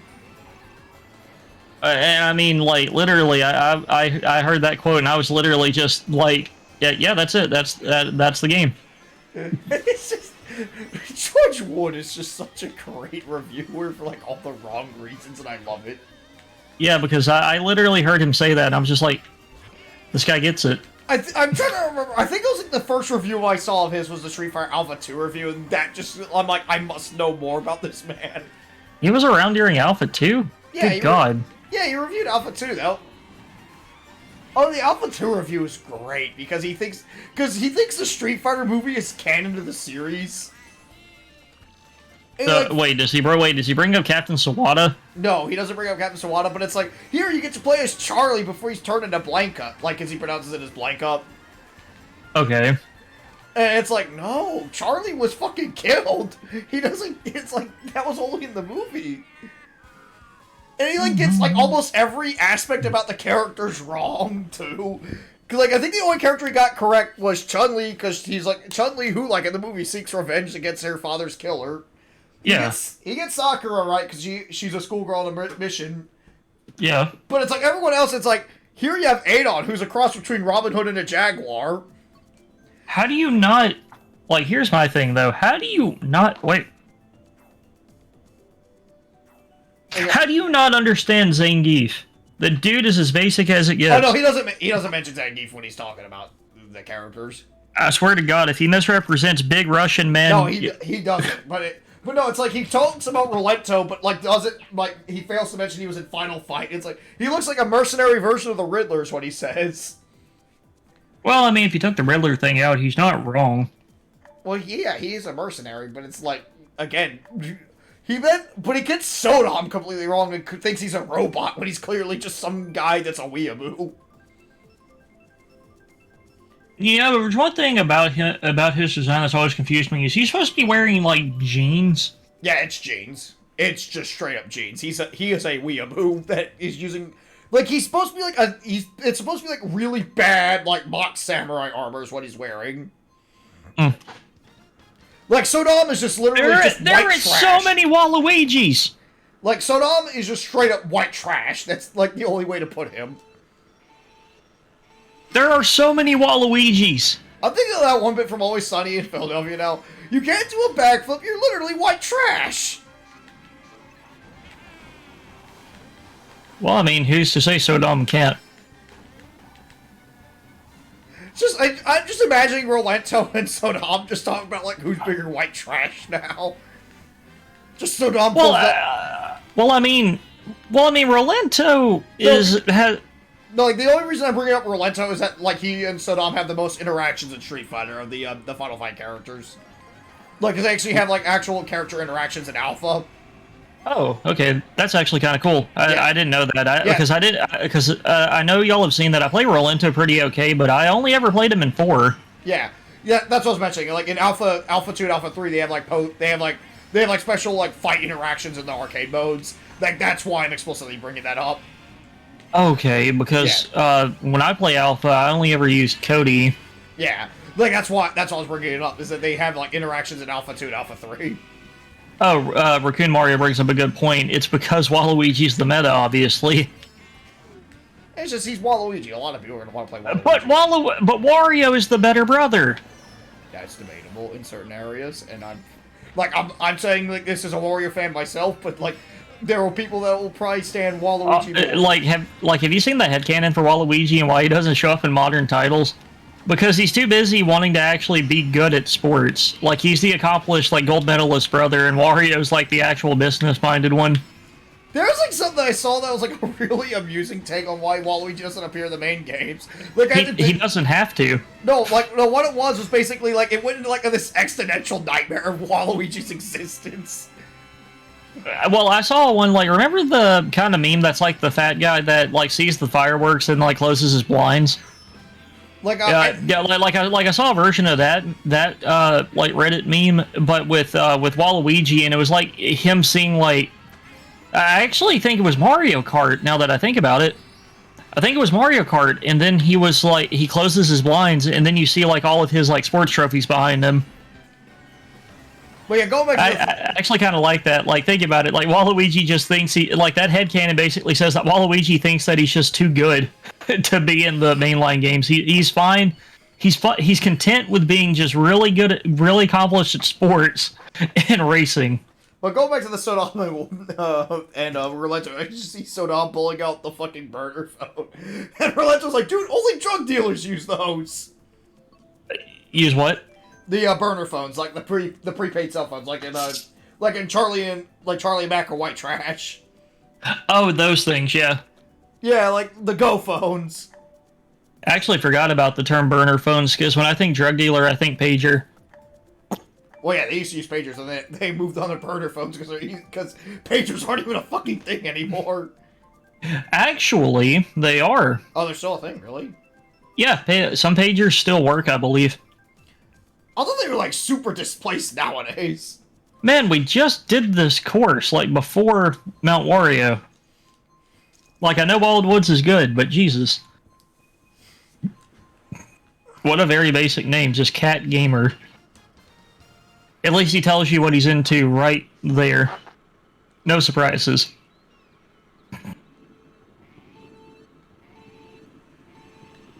Really? I did it right when 2 was fading away.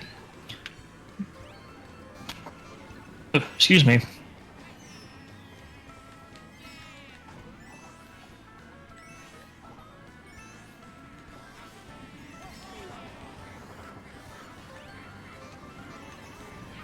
What? Sounds like you're feeling a little bit better, so that's good Well, to yeah. hear. What helps? Well, that's the power of ginger ale. It also helps I've had like a little bit for the food to digest too. Mm-hmm. Like this, man, the song in this course is so good. I think I'm gonna do about 2 more races after this, and I think I'll probably hit the bricks after that. Really? Yeah. Well, because I gotta go somewhere tomorrow.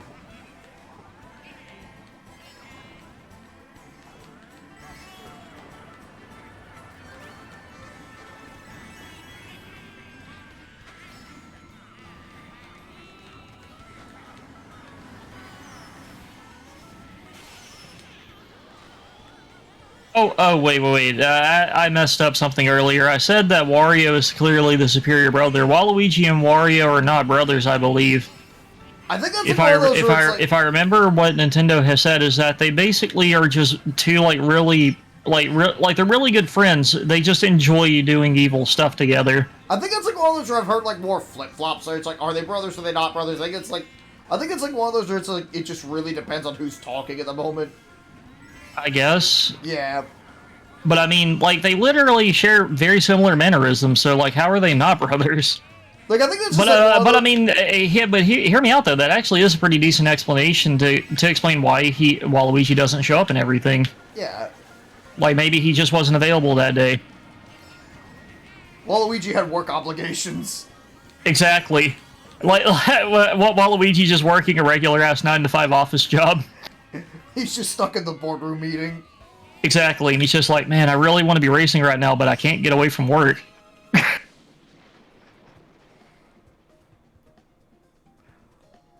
His request for time off was denied. Oh, you got first place. Nice. Oos! Nice. Congratulations, dude. Nothing like a good workout.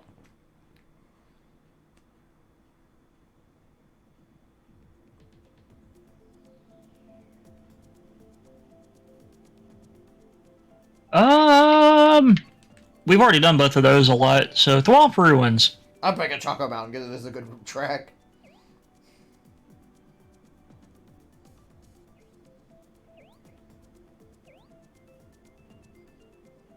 I like how Ralph the Movie Maker had to go, since there seems to be confusion, the film Morbius does not actually contain the film line, it's morbid time. Like, people seem to... like, I love how he had to clarify that, because people apparently think it's really in the movie. Mm-hmm. And I'm just kind of like, people are seriously fucking stupid if they think it's actually going to be in the film. Like, Morbius is a shit movie, but they aren't that stupid. Uh-huh. Granted, I think them actually putting in It's Morbid Time would have probably saved the movie, to be fair. Honestly, I hope, like, I kind of want to see, like, if there is, like, because Morbius 2 is actually in development, believe it or not. Well, yeah, like, I remember I tried to explain to you the post-credit scene. Well, no, it's not even the post-credit scene. Like, it's like that film, like... I did it while 2 was fading away. Why did I backfire for two times in a row? Like, it's just like, I hope, like, the sequel is going to be, like... Oh my god, there's so many Waluigis. I want the sequel to be, like, super self-aware and actually, like, try to just really be, like, the stupidest thing possible, because that would be great. It's Sony, they don't do that. Well, like, remember how Sony treats their superhero movies post Sam Raimi's Spider-Man? They try to, for some reason, be like DC, where they're ultra serious.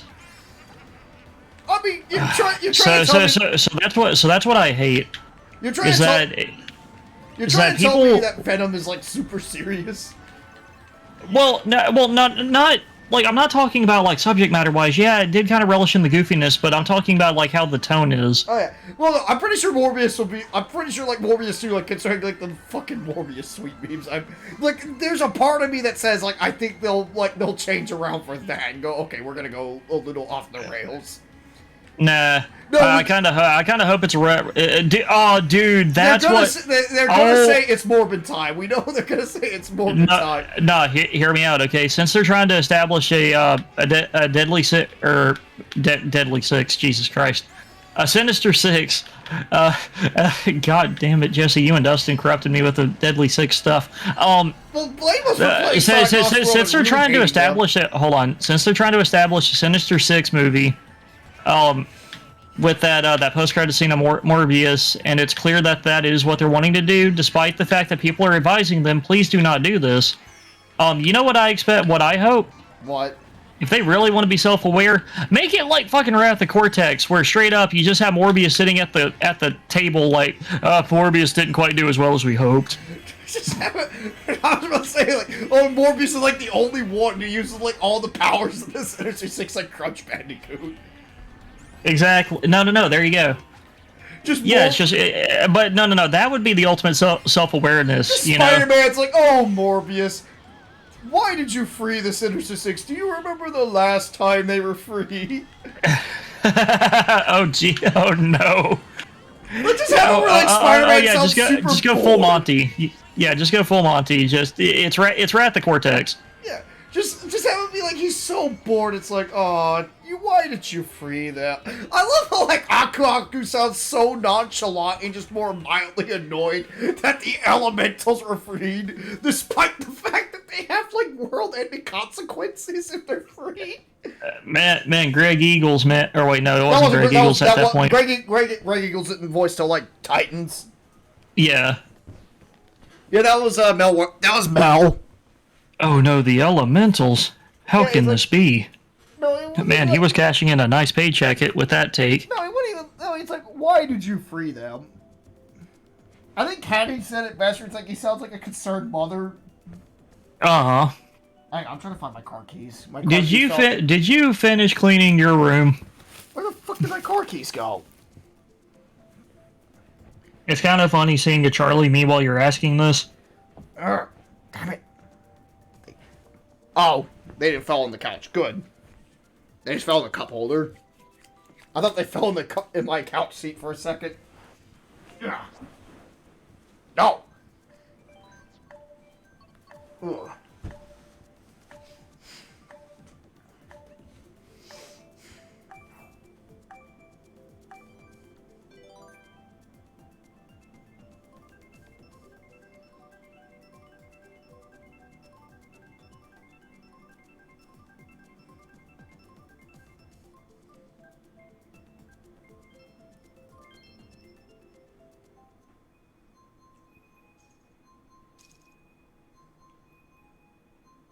What be happening? We're just streaming some Mario Kart. And discussing Morbius lore. And the fact that I kind of wanted to, like, oh my god, dude, that would be amazing if Jared Leto just pulls down the freaking the sales chart of like Morbius's like ticket sales. Morbius like Cortex did.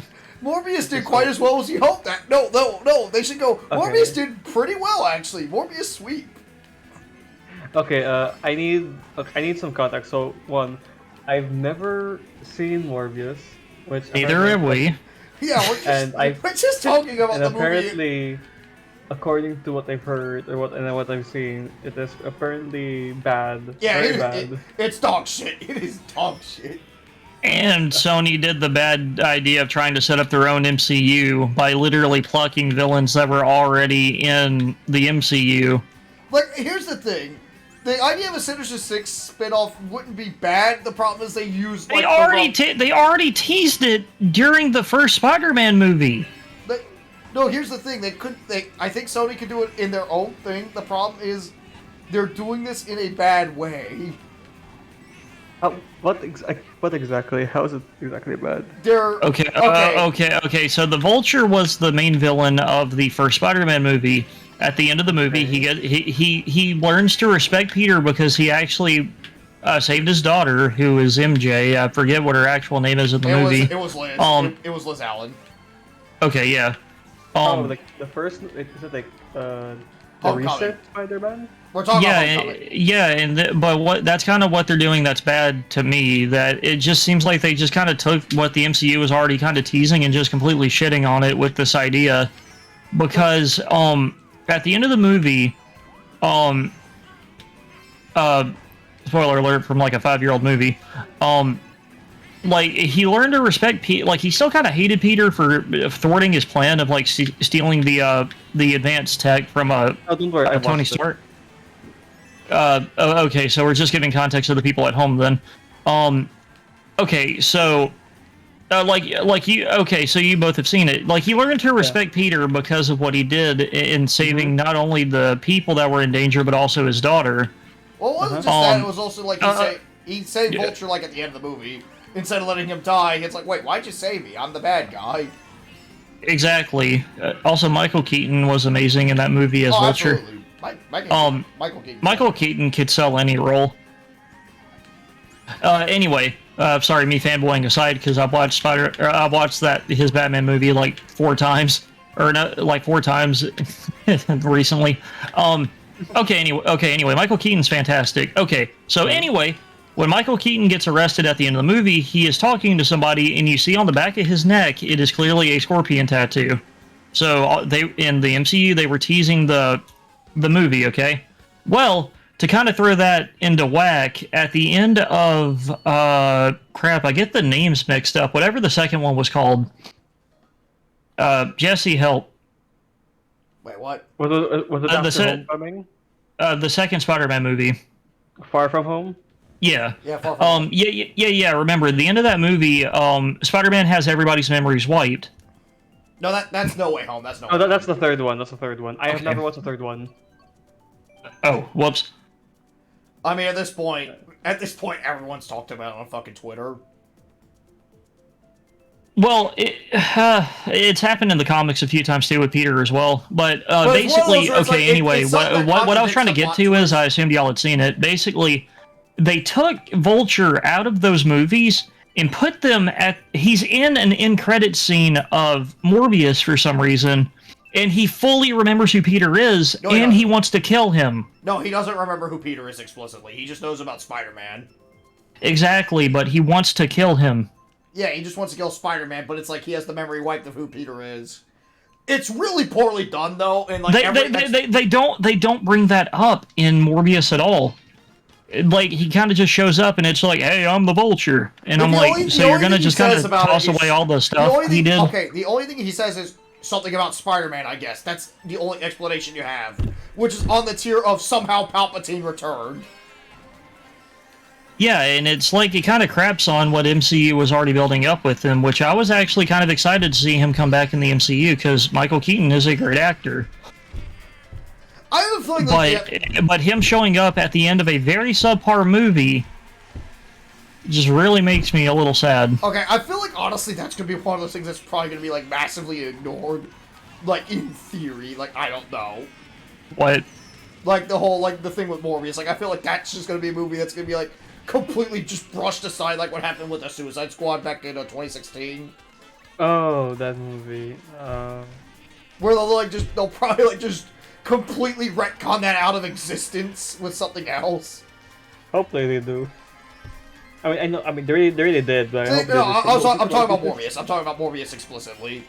Ah, okay. Where they'll like just take, well, instead of Morbius, we'll have the Morbius. Oh, no. Apparently, Sony already has a MCU style plan for how they're trying to do this, like Sinister Six stuff. So Morbius is not a good. Morbius is not a good start. I feel like honestly, it's like you really. Goddamn! Like if him trying to give like the Sinister Six initiative to the villains are all going to be like this, that is very terrible foreshadowing. I think honestly a big problem. It's like I feel like Sony should have learned from like 2014. Also, they've already explained who they're trying to put in the Sinister Six, and a couple of them are kind of who picks. El Muerte. So yeah, okay, El Muerte and Kraven the Hunter. Craven's usually a member of the Sinister Six in certain incarnations. Yeah, but what they're wanting to do with him is really weird.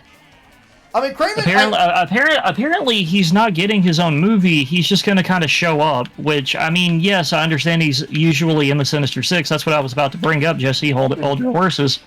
Is that if he's just going to show up, then what's the point? That is literally just going to kind of make him showing up a wet fart. Well, I mean, there's only so much you can really do with Kraven. Kraven's usually like a hired gun most of the time.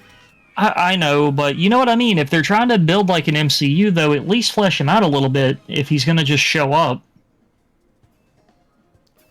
I mean, Kraven's but remember, whenever the Avengers had, like, kind of like the Avengers, when they had their movie, they were already an established team working together in some respect. And all of them had time to build and join. Having him just randomly show up like he was late, like 5 minutes late, or overslept or some crap, you know, and was just late to the meeting, just kind of seems pretty, pretty poor.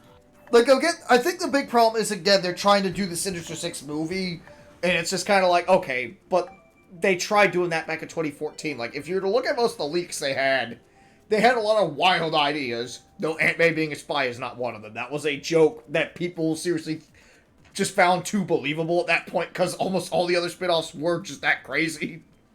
But here's the thing, though. El Muerte and Kraven are the only two that are concrete and known. But the fact that Kraven is not planned to have his own movie and just kind of, he's pretty much only supposed to show up in the actual climax movie where they're the Sinister Six, does not sound like a smart idea.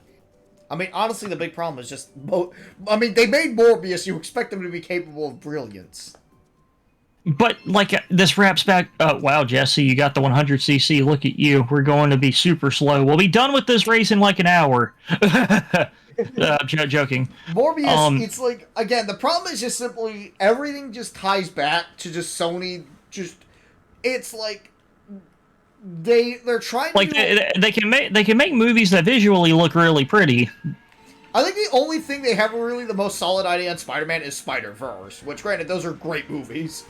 But they're not the ones doing it. They are backing a whole different team that are a lot more passionate about the source material than they are. That's because Spider-Verse is Sony Pictures. That's because Spider-Verse is Sony Pictures Animation, which is a separate division within Sony Pictures. No, that's what I mean. Like, the team working on it actually has, you know, they seem to love the source material. Like, the big problem is getting El Muerte. It's like, that is the literal who of fucking a freaking Spider-Man villain that was cool. But once again, if you actually know about his comic book run, this is a weird idea to put him in the Sinister Six because he actually learned to freaking respect Peter, just like the Vulture did. It's not even just that. It's like he only appeared twice. Like, yes, and at the end of his story arc, he literally became kind of like frenemies with Spider-Man, where he kind of respected him. Like, that's the kind of character, it's like, even hardcore fans would go, literally who? Yeah.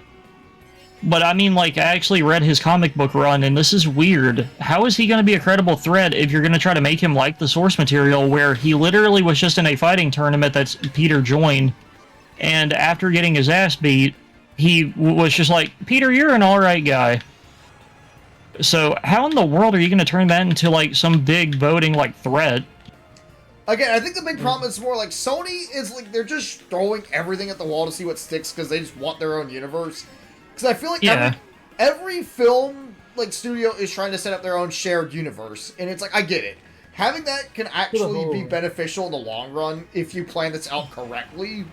Like the post credit scene of Venom, man, was such a cool setup. They should have the one where he randomly gets warped into the MCU for a split second, and I think it was Hawaii they ended up in. It was in in Is this like the first Venom?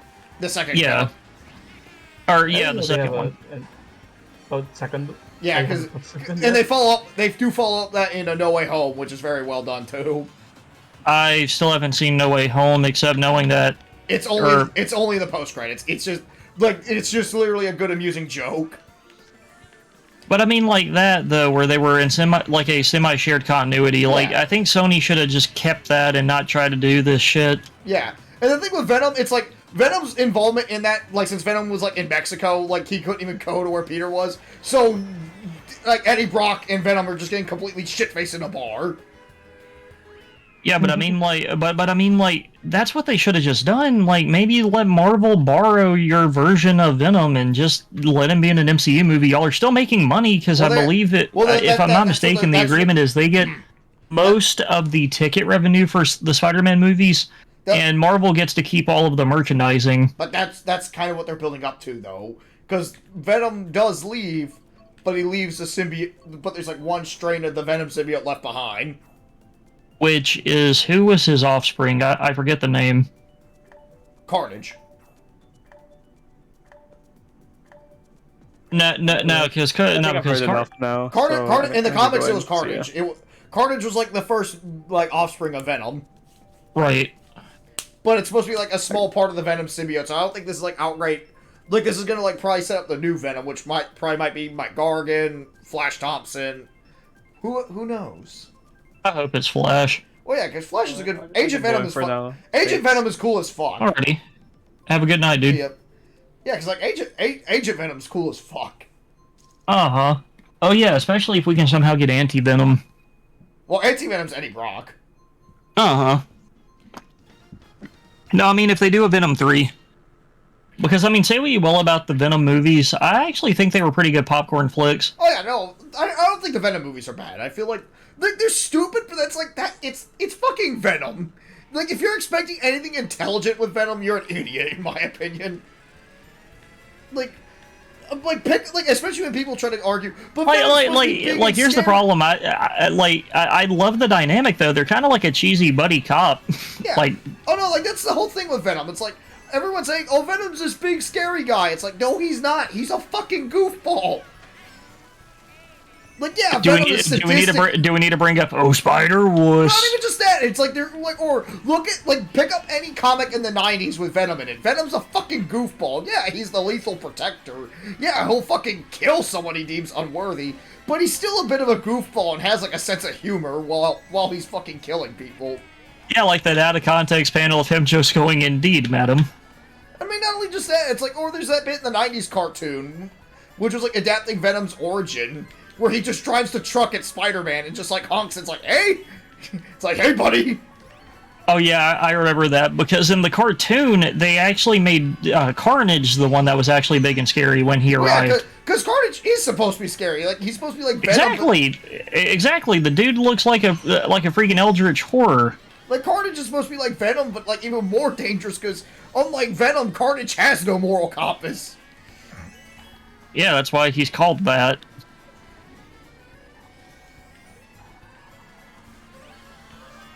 You know what we surprisingly haven't seen in a while? What?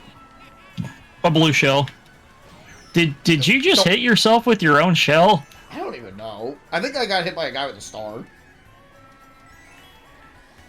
No, on my screen he got pegged by a green shell. But yeah, no, it's like the big problem is like Sony, it's more like they want to do something like this, but they don't really have a long-term plan. They're just kind of making the shit as they go along. Which it's kind of like that quote. I think it was the quote from Dark Knight where he was just like, "I'm not really a guy that has a plan." It's kind of like, it makes me think of how Disney handled the Star Wars sequel trilogy, which was a fucking disaster of like just sheer ineptitude when it came to planning that. I feel like it would have been a lot better if they would have stuck with one consistent director and to not let it change hands so many times. I mean, I get why they had... I think the problem is it's more like JJ didn't really leave any notes because it's like, oh, they'll come up with their own answers, which ended up being a bad idea. Oh, very.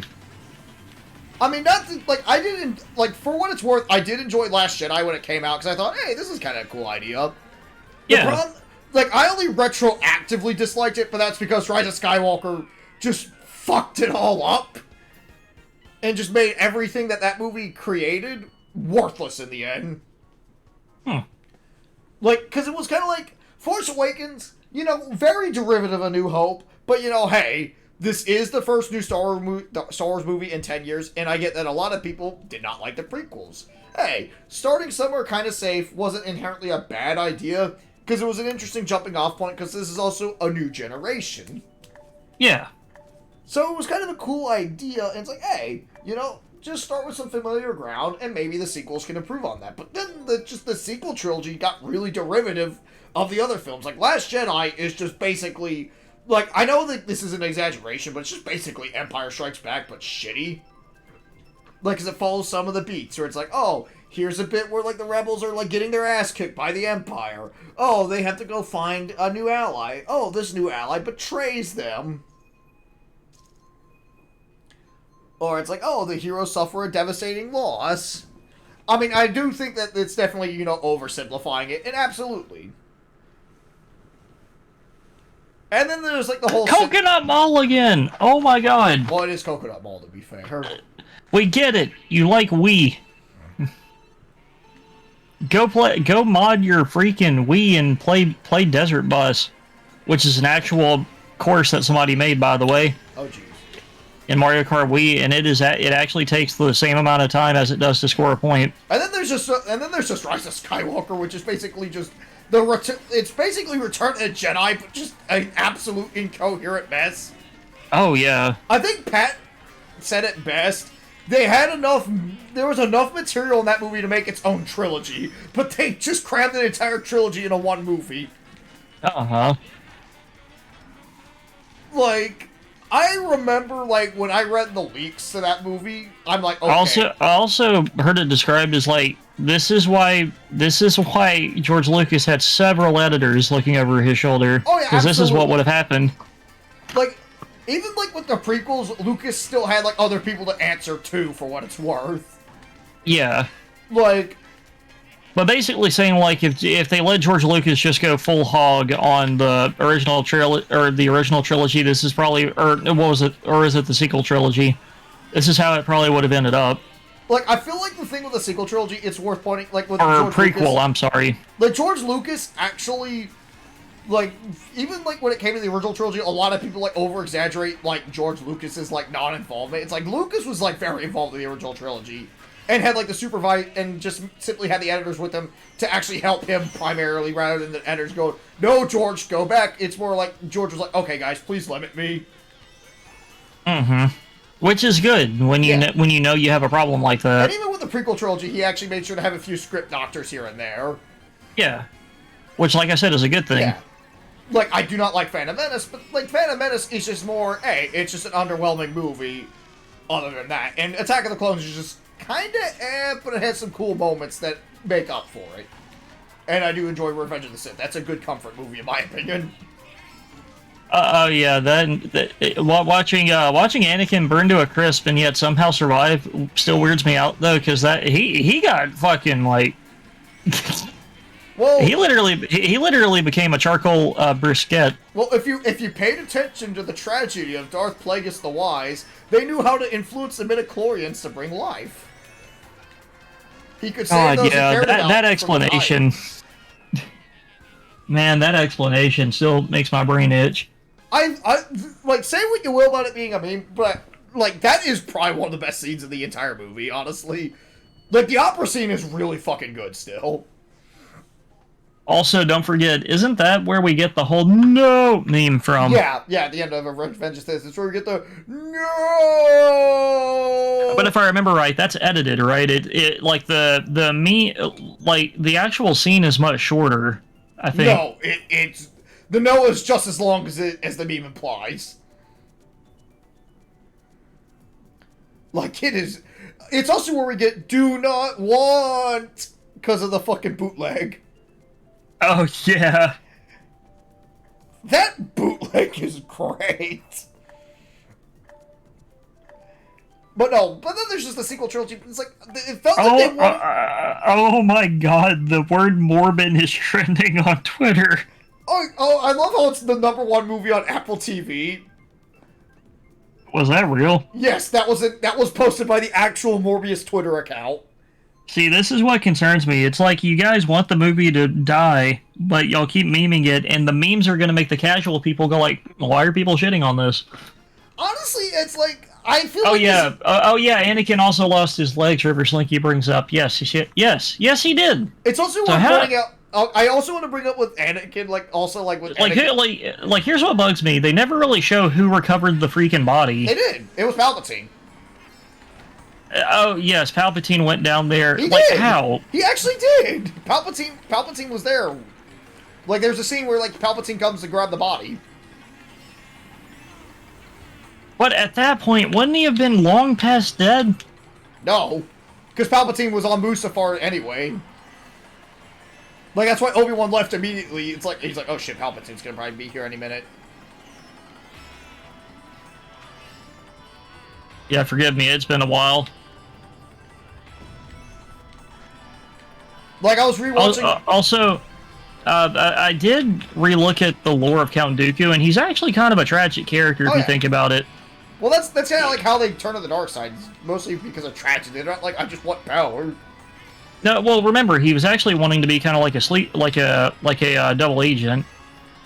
It wasn't that he wanted to be more of a double agent. It's more like he left the Jedi Order because he found it to be too hypocritical. But then eventually... But at the same time, he wanted to be kind of an informant to them if the Sith got out of hand. So he wanted to, like that quote from Mac, he kind of wanted to do that. I'm playing both sides. That's exactly what Palpatine did, though. I love... You can sum that up with Palpatine. He's playing both sides that way he comes out on top, because he was the leader of the Republic and the Separatists. Oh, yeah. If one wins, just crush the other, then. That was one of my favorite twists whenever I was a kid watching those movies. Or, well, no, I would have been almost a teenager at that point. Still really cool. Still a really cool reveal that he basically had almost the entire world government under his control, and nobody knew. I do think one thing I get annoyed with fans when it comes to the prequels, and they always try to insist Darth Jar Jar was supposed to be canon, where it's like, okay, if that... I thought that was just a meme. No, it is a meme, yeah, but like people act like George Lucas seriously planned it out, though. Also, I do like George Lucas saying, like, just despite him saying that freaking Jar Jar is his favorite character, because I love that soundbite of just like, this is my favorite character, Jar Jar Binks. Oh yeah, I love that. Like, I love how George Lucas does try to spite the fans, because the fucking fans are just sometimes just fucking assholes to George Lucas. I mean, I get it. The Phantom Menace is not a good movie. I don't think it is, but it's like, you don't have to be an asshole to George Lucas about it. It's like, you could be civil in your critique. Yeah, like, you gotta remember, the dude didn't have complete control. It's not even just that, it's just fandom entitlement at moments also, which gets really annoying. River Slinky, can you reword that? I don't quite understand. I am not sure, is Anakin lost his other hand? Anakin did lose it. Anakin did lose a hand in episode 2, but he has, like, a robot hand. Like Luke did in episode 5. But going back to this, it's like the sequel trilogy, it's just like, I think the big problem is they didn't really plan that out at all. Where it's like, George Lucas, say what you will. He played out I like how we... dude, I like streaming with you because, look at this. We started with Mario Kart.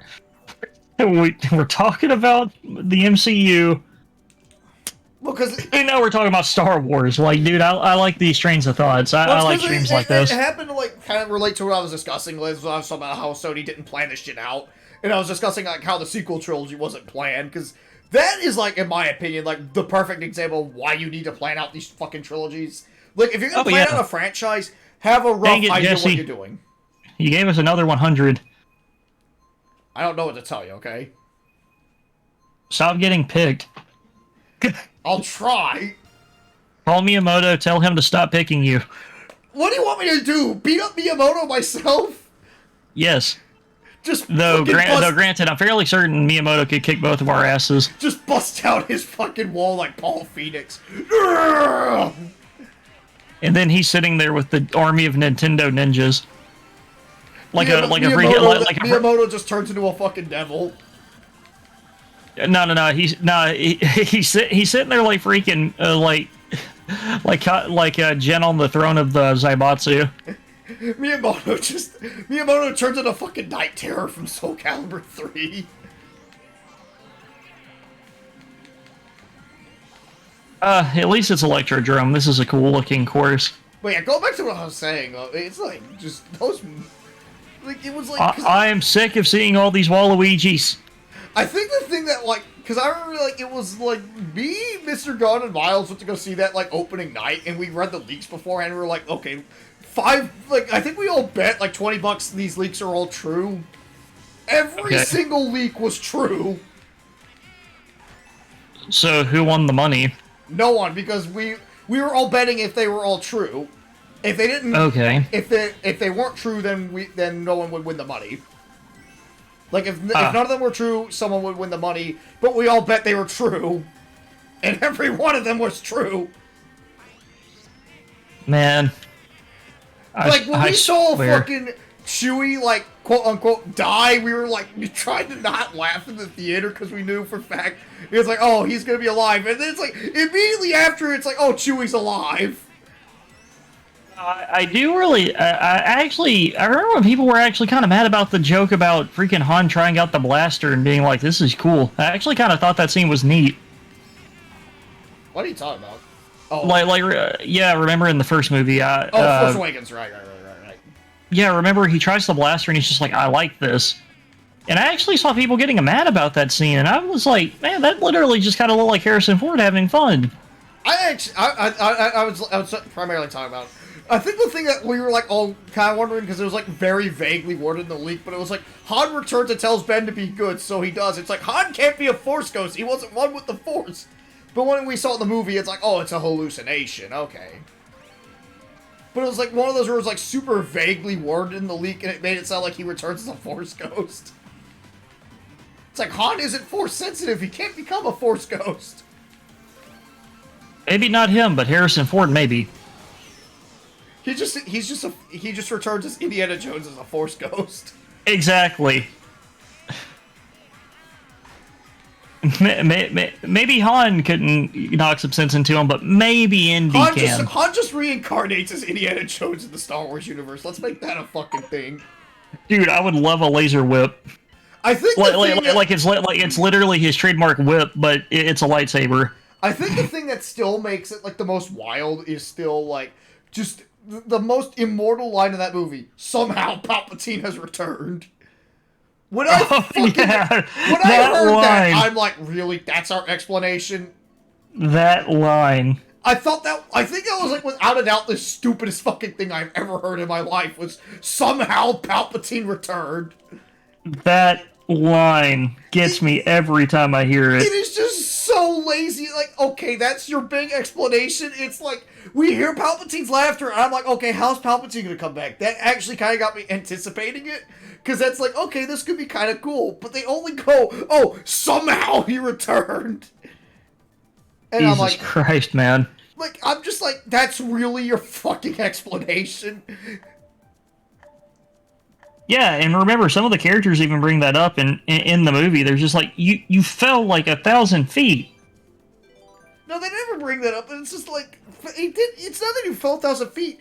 I mean, I saw a stupid tweet like a while ago, like a few months ago, that was like, well, people liked it when Darth Maul survived. It's like, Darth Maul, I can buy him coming back because it was like, Darth Maul not only just had the sheer power of hatred on his side to like keep him alive, there's also the fact that he didn't fall into a fucking reactor of a space station that was exploding in space that crashed into one of the moons of a planet in the middle of the fucking ocean.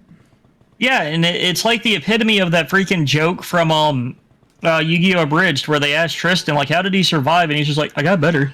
It's like, Yeah, Maul's survival's a little contrived, but it also works to the benefit, because here's the thing. Darth Maul was kind of underutilized. So them going back and reviving him allows them to do a little more with the character, which I'm totally okay with. Darth Maul's pretty fucking cool. Also, remember he was cut in half. So Yeah. and remember there is that whole thing about the lightsaber cauterizes like a wound, so it probably like also slowed his bleeding a little bit. And Darth Maul had like the sheer like absolute hatred of Obi-Wan, so it's like that's just what kept him alive. It's like, I will not fucking die until this man is dead. It was probably a mix of adrenaline from that and, you know, the pretty cool battle. It's just like, it's like Darth Maul's survival feels more plausible because they actually had an adequate explanation of why he survived.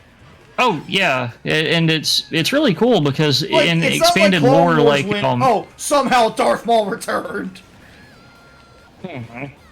Like, no, this was like, and the thing is, it's like, and to hear Palpatine's message that indicated that somehow he returned, you had to play Fortnite to get it. Can we also talk about really quick how Snoke just kind of fizzled out? Well, he was apparently like Palpatine's puppet, which makes no sense if you look at canon EU material at the time, which indicated Snoke was clearly his own character that was a child when Palpatine was around or something. Yes. Like, it was like, he was a child. I think it was supposed to be like he was a child before Palpatine was even born. Which makes absolutely no sense if, like, Snoke was his puppet king. That was also unless maybe he was under Palpatine's influence later in life, maybe. But that still raises more questions than it answers. Because remember, Darth Nihilus is actually able to manipulate people, and he's literally a Force ghost that's so powerful he literally assimilated with the Force energy itself. Well, yeah, but that's because Darth Nihilus was that powerful to do so. Yeah. Like, Palpatine is powerful, but not that strong. Mm-hmm. And again, that would require again, and the problem is they don't explain that either. Like, that's the thing. And they only explain it in the book where it's like, he like ambisoned himself. It's like, okay, but that still barely cuts it as an explanation. And it's like, okay, but I'm not talking about the book. I'm talking about what was mentioned in the movie. And this was meant to be the freaking climax of this Is trilogy. not even the climax. Jesus this is Christ, the grand man, finale. why?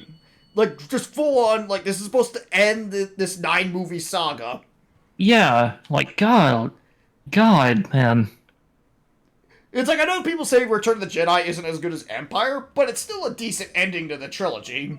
This is why when I look at Disney Plus and they advertise that stuff, I'm like, Okay, Mandalorian's actually pretty fucking good. No, I'm talking about those 3 movies specifically. I saw all 3 in theaters, but now that I have access to them whenever I want through Disney Plus, I'm literally like, because I've watched the prequel and sequel trilogy a few times, you know. Yeah. Because to me they're classics, but I look at the whatever they call the new trilogy. I forget what its name is. It's prequel, original, sequel. Original prequel. Okay, so the sequel trilogy then. Yeah. If I'm using the term right. Okay. Yeah, sequel trilogy. So like I look at them in my recommendeds because of the stuff I've already been watching, and I'm like, man, I really do not want to watch these again. I'm gonna probably give them an actual rewatch, but that's more to like, just to simply give them a rewatch and just like look at them from a more critical perspective. But I mean, I still remember them vehemently, and I especially with how it ends. I'm like, it is such a crap ending. Oh, I agree. Like, I definitely agree. Man, and that's what bugs me because I like The Force Awakens. It's a decent beginning. Yeah. Force Awakens was a pretty decent movie. Like, it's derivative, yeah, but it's still a decent movie. Exactly, but what kills me is how I know how it all comes together. Like, it's just like, Rise of Skywalker makes me retroactively dislike Force Awakens and Last Jedi. Like, Last Jedi, I thought was an alright movie. Yeah, it had some flaws. I do feel like it tried to subvert expectations was kind of a flaw. But overall, I came out of the theater being like, hey, this was a decent movie. And I saw it, like, after everyone was, like, absolutely fucking hating it. So I kind of went into it and, like, you know what? It was an okay movie. It has some things I disagreed with, but I still thought it was an alright movie, and most of the hate I felt was a little overblown. Also, I feel like Star Wars, with how toxic its fan base can be, is definitely a series that requires the rule of form your own opinion. I definitely agree there heavily. Like, abso-fucking-lutely.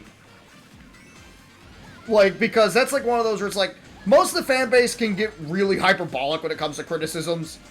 Oh, can I tell you about a time I almost got my ass beat in the theater over Star Wars, by the way? Oh, go on. Okay, I went to go see... because I didn't have a whole lot of friends that like sci-fi stuff when I was in high school, man. So my dad and a couple of his buddies were like, hey, let's go see this movie, okay? Yeah. Okay, I almost got my ass beat, and this is really funny. To me in retrospect, because I was just like, whoops. Yeah, every time I think about it, it's not like a cringe moment in my mind. I more just chuckle about it because I'm just like, whoops. Yeah. No. Yeah, because we saw it and we got out of the theater at midnight because we saw one of the later showings, so it was more convenient for all three of them to meet up since they were coming from different towns to like meet at the theater. So anyway, go on. Like remember the very end of the movie, right? Yeah. Like the very end of The Force Awakens, and we were discussing the ending walking out of the theater, and I accidentally brought up the whole Luke shows up thing, and there was a dude that yelled at me somewhere in the line waiting to go into the room. It's like that one bit in The Simpsons where it's like, man, I can't believe Darth Vader is Luke's father. I accidentally... No, all I did was say, like, I can't believe Luke Skywalker's there, and dude, the guy literally sounded like if he wasn't waiting and about to go into that room, he probably would have tried to follow me to the parking lot and probably beat my ass. Oh, it just made me think of that one bit from The Simpsons where like Homer spoils the whole movie for the entire line. Very on brand for him to do. Oh yeah. Man, I can't. Oh yeah, like that. I said that to Thomas. And this was a guy like decked out. Like I finally put like one of my dad's buddies pointed out who the guy was that yelled like why? Like that's what the guy yelled. He yelled like why, like really loud at me whenever I accidentally said that, you know? I mean, like you could hear it, like probably everybody in the whole theater could probably hear that dude yell that. Despair. When my dad's buddy pointed out to me who it was, I was just like, oh yeah, that guy would have definitely tried to fight me because the dude was like totally decked out in like Star Wars stuff. Like you could tell like he was a super fan. I also feel like this is an opinion that'd get me crucified by the really hardcore fans, but I don't think the special editions are as bad as people make them out to be. Well, I mean, they're a more convenient way to watch them. Oh yeah, I do agree. Like some of the changes are absolutely bad. I agree there, but I feel like some of the changes also aren't necessarily bad. Like Empire's that one film. I feel like most of the changes work to the benefit of that movie. Oh no, you know my favorite change? What? When they CGI'd Han's neck to move out of the way. Oh, and when like Greedo shoots him. Yeah, his head shifting to the right slightly looks so weird. I love it. Honestly, like I think I definitely agree. It's like, oh, the Jabba scene's pretty fucking stupid. I definitely agree there. Jabba scene? The Jabba scene in episode 4, where they reinstate the Jabba scene, because originally that was a cut scene. What, them trying to reason with him for C-3PO and R2-D2? No, in episode 4. Where, like, outside the Millennium Falcon CGI Jabba. It's where, like, Jabba's, like, rendered in CGI. Oh, yeah, and he kind of looked like a turd. Yeah, literally. Because originally, Jabba wasn't supposed to be a slug monster. He was originally just a human in, like, just, like, very, like, various, like, skins. But they cut that scene. Kind of like the person doing his animatronics. Yeah, but originally he was supposed to be like an absolute human, which is why in that scene like Han's like, Jabba, you're a wonderful human being. But they the way you worded that kind of made me think of like the wizard in the Wizard of Oz situation, where it's like you see the slug monster, but it's a person. Yeah, like. But originally, they cut the scene for time because they were like, "Hey, we can't really use this. Like, this is not turning out well." Plus, the scene. But I'm starting to remember what you were talking about. I'm sorry. Yeah. But yeah, because the scene really added nothing. Yeah, it did. It really didn't. But No, it was. Like, it was. And when they like, it was just an interaction. Yeah. Like they just. And when they went and CGI Jabba, like there was a bit where like Han walks behind human Jabba, and obviously they can't cut that out. So they had to like have it where it's like they have to have it where like they just upscaled Han stepping on it and like made it look like he stepped on his tail. Yeah. Which is kind of funny, but it's like it's like, you could just tell it's like one of those scenes where they're like, hey, let's reintegrate this scene, and they were like, oh, fuck, what have we got ourselves into? And even, like, modern CGI still doesn't make Jabba look quite right on it. That's why if he ever shows up in extended material, like any of the cartoons or something, like, the cartoon's art styles actually do help his design a lot. Yeah, because, like, Jabba, you can clearly tell is made for the practical effects, not CGI. Oh, yeah.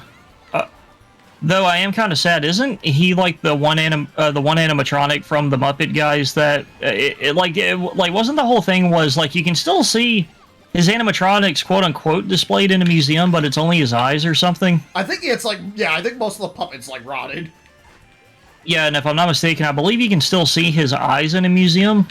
Yeah, because those are like the only part that survived. The only thing that are preserved.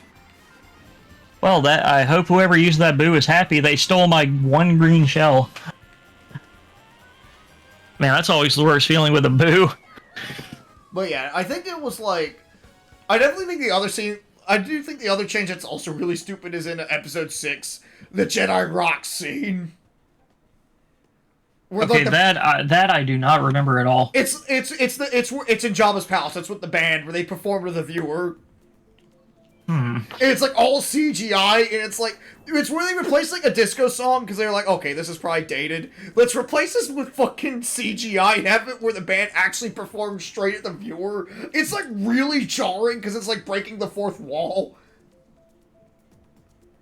Like, when I went and rewatched the original trilogy and like, just like simply catch up on, to catch up for Last Jedi, I was like, I completely forgot this fucking scene existed. Like, it's that out of place. Like, I'm DMing it to you. Like, give this a watch after. Like, it is so fucking weird.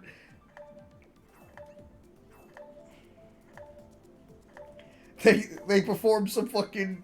They performed jizz for everybody. That is still one of my favorite terms in Star Wars. The jizzers. No jizz whaler.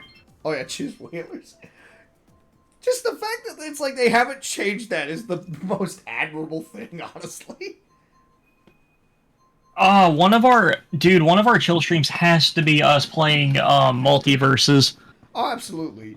Oh, that game looks like it's going to be a ton of fun. Of course, a lot of the more broken stuff that we're seeing is probably going to be patched. I realized what I could have picked up yesterday when I was at the flea market. Fuck!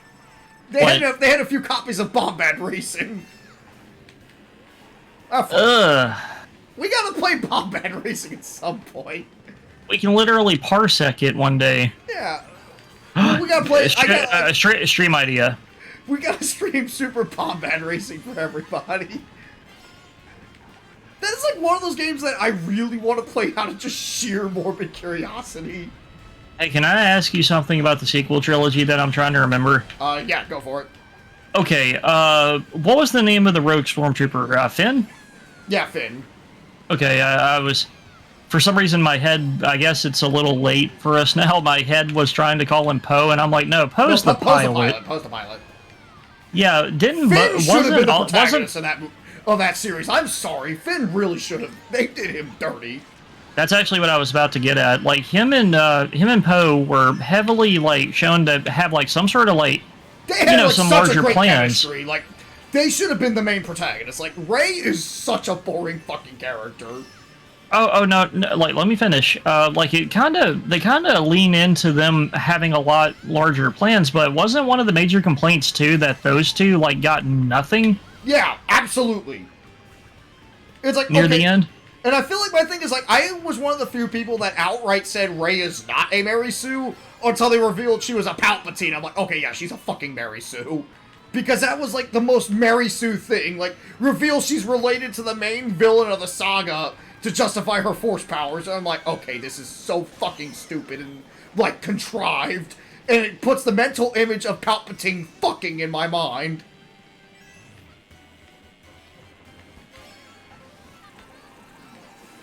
Well, I mean, he does have unlimited power, after all. But it's like, I don't want to imagine Palpatine having sex, ever. Before he climaxes, he probably says unlimited power. Unlimited power!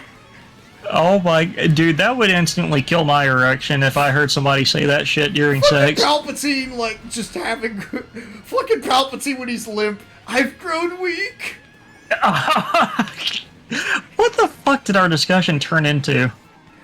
But no, it's like, just... I feel like You were Rey, like, I don't want to think about it, but here we I are don't- making jokes about I it. don't want to shit on Daisy Ridley. I don't think Daisy Ridley's a bad actress. She's a decent actress, but I just feel like... Oh, dude, the people that like completely like went after her after this shit, I think those like people... that shows you how toxic freaking Star Wars I fans agree. are. Like, those people are fucking assholes.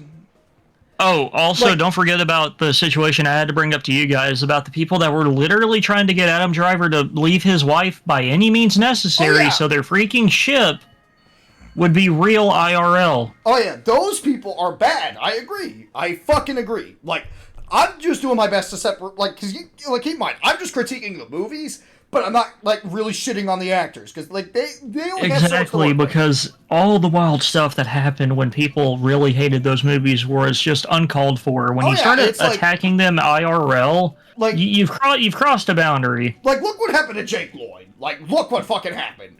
Like, Child But- Anakin is not the best written, but Jake Lloyd did not deserve half the shit he went through. No idea who Jake Lloyd is. Please give context. Child Anakin. He's Kid Anakin. No, I mean, like, I know that, but I don't know anything about him post-movie, Oh. so what happened?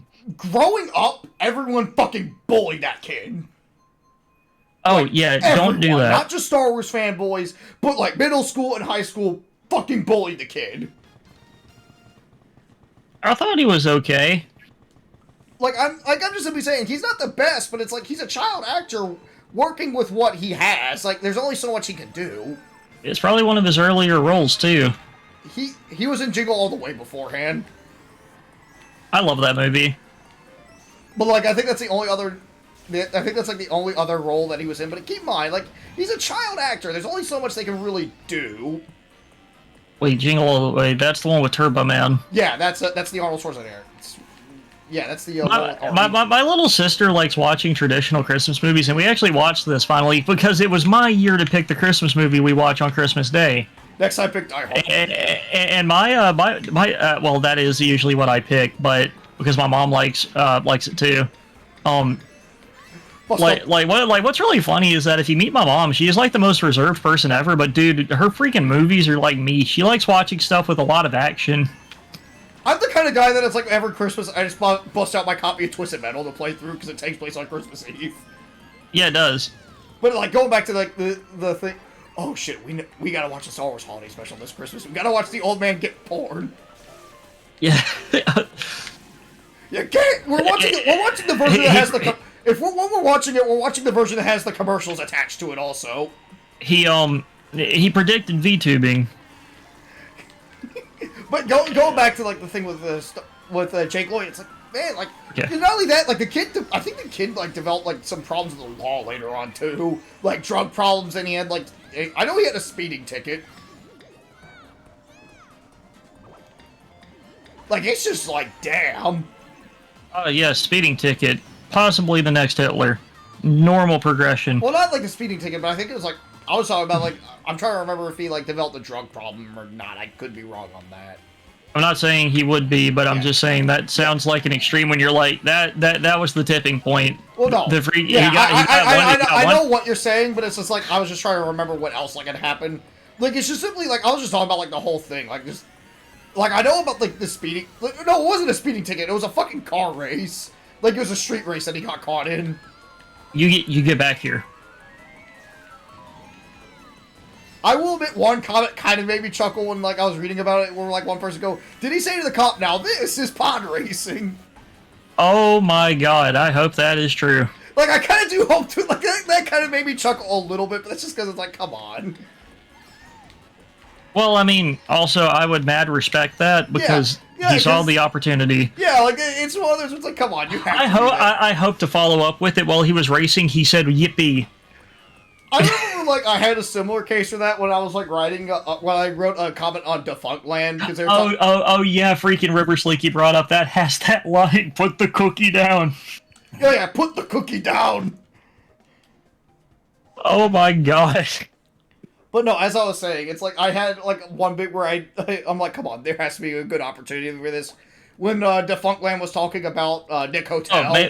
Really quick. Maybe next time we do a casual stream, we'll talk about movies with unnecessary sequels. Speaking of Jingle All the Way. Oh yeah, but like go God back- damn, dude. The one with Larry the Cable Guy is not nearly as good. It's fine, but it's not nearly as good. But anyway, like I wrote like in the comment section, it's like, okay, for this Nick Hotel, they better have a plaque saying, "We shall never deny a guest even the most ridiculous request." And I go back like a few months later to see that it has like let me take a look. I know it has like at least 1,000 likes. Oh, River Slinky, I forgot Blues Brothers getting a sequel existed. Oh yeah, Blues Brothers 2000. It's like really bad.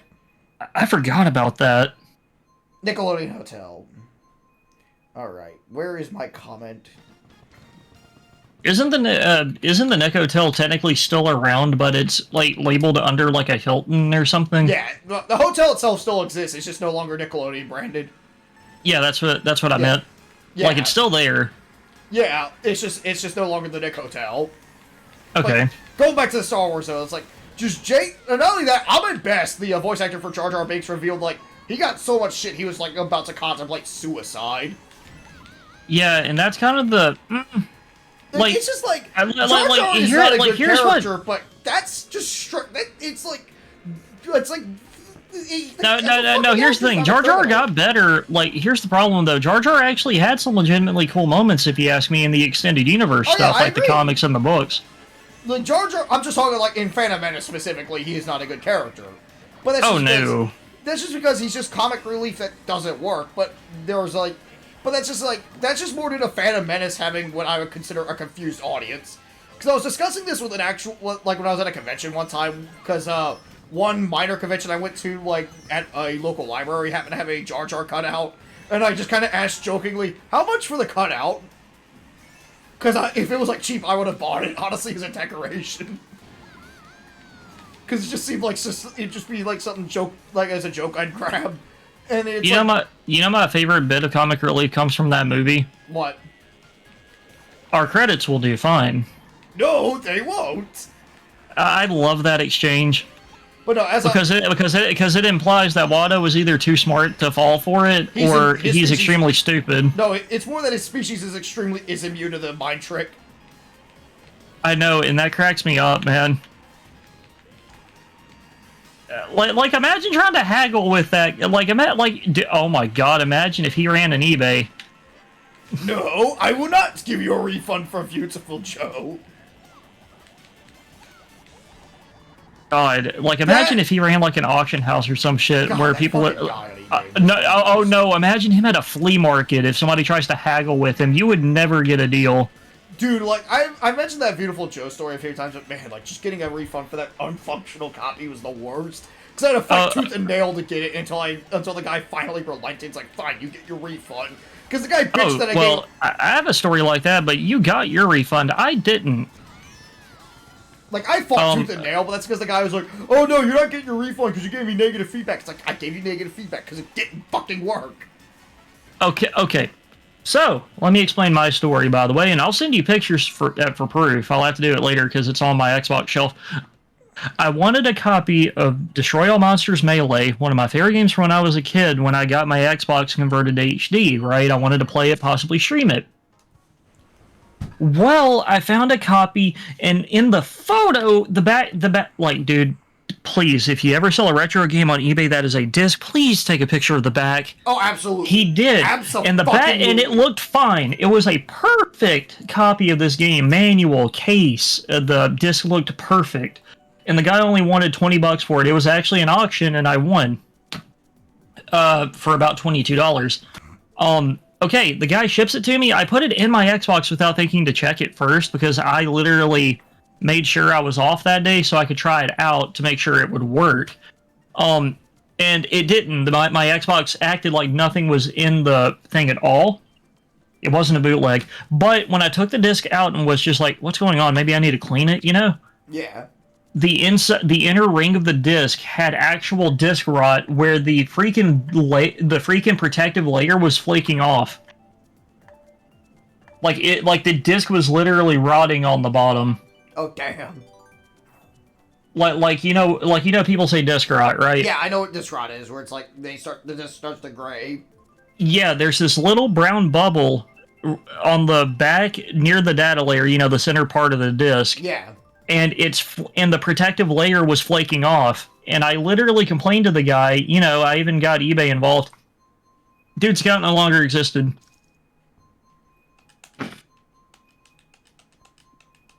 But apparently, he had a history of doing stuff like that. So, turns out he had already gotten too many complaints and they already shut his account down. So, I was like, well, shit, I guess I'm stuck with it then. Can't get a refund.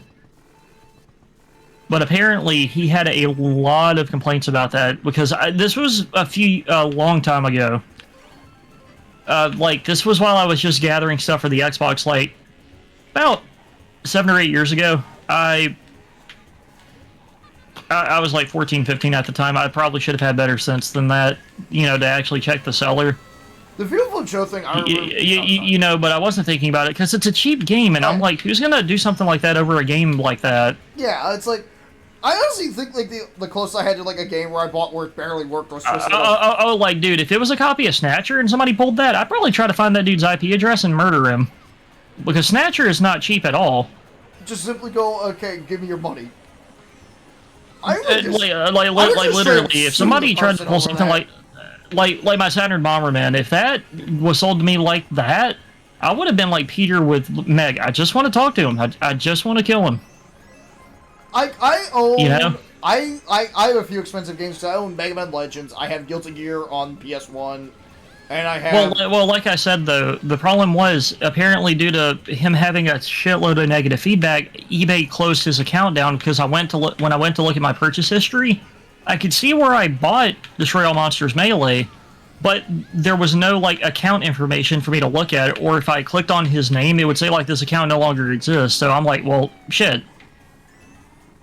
You know? Yeah, I know what you're talking about. So I got fucked over by a guy that lied in his pictures about the game he was selling, but his account no longer exists, so what am I supposed to do? Because the way eBay's refund policy works is it has to be worked out between both parties. Oh, yeah. And one of the parties doesn't exist anymore. So I'm like, great, I lost $20. I remember like one time I was trying to buy a copy of Tekken 3 for somebody, and the guy fucking sends me a copy of Tekken 1. Mm-hmm. It's like, the only reason I didn't really lose sleep over a refund was that I only lost $2 for it. And I just was gonna go, well, wouldn't that price like tip you off that something's not right? And it's like, no, because I got my copy of Tekken 3 for $2. Oh, yeah. Like, because at the time... yeah, like, sometimes I've gotten some incredible deals. Like, dude, whenever... rest in peace, Game Gavel, by the way. Game Gavel used to be basically an eBay competitor, but for only for retro games. We'll take that victory. Now, but I got a fucking Super Famicom from Japan for $25 because nobody bid against me. And the seller was super chill and sent it to me and everything. It was, like, also worth pointing out the time Tekken 3 was, like, super fucking cheap to get, actually. Like, this is, like, back in 2012, and it was, like... Tekken 3 was, like, one of those games you could get for, like... I think you could still get the game for, like, literally not that much. Like, Tekken games are usually pretty cheap. I think the only ones that are gonna really break your bank... Let me take a look real quick on eBay real quick. A Blues Brothers 2000 getting a game 2 years after the movie's release. Where is my eBay at? I learned something new today. I literally did not know that Blues Brothers got a sequel. Oh yeah, Blues Brothers 2000 is like really fucking bad. I like legit never heard of that. Let's see, Tekken 3. Street Fighter Cross Tekken PS3, brand new factory sealed for $28. But yeah, oh yeah, you can get like Tekken 3 for nothing. I see like Tekken 3 bidding for like $1. Tekken 3, $15, brand new.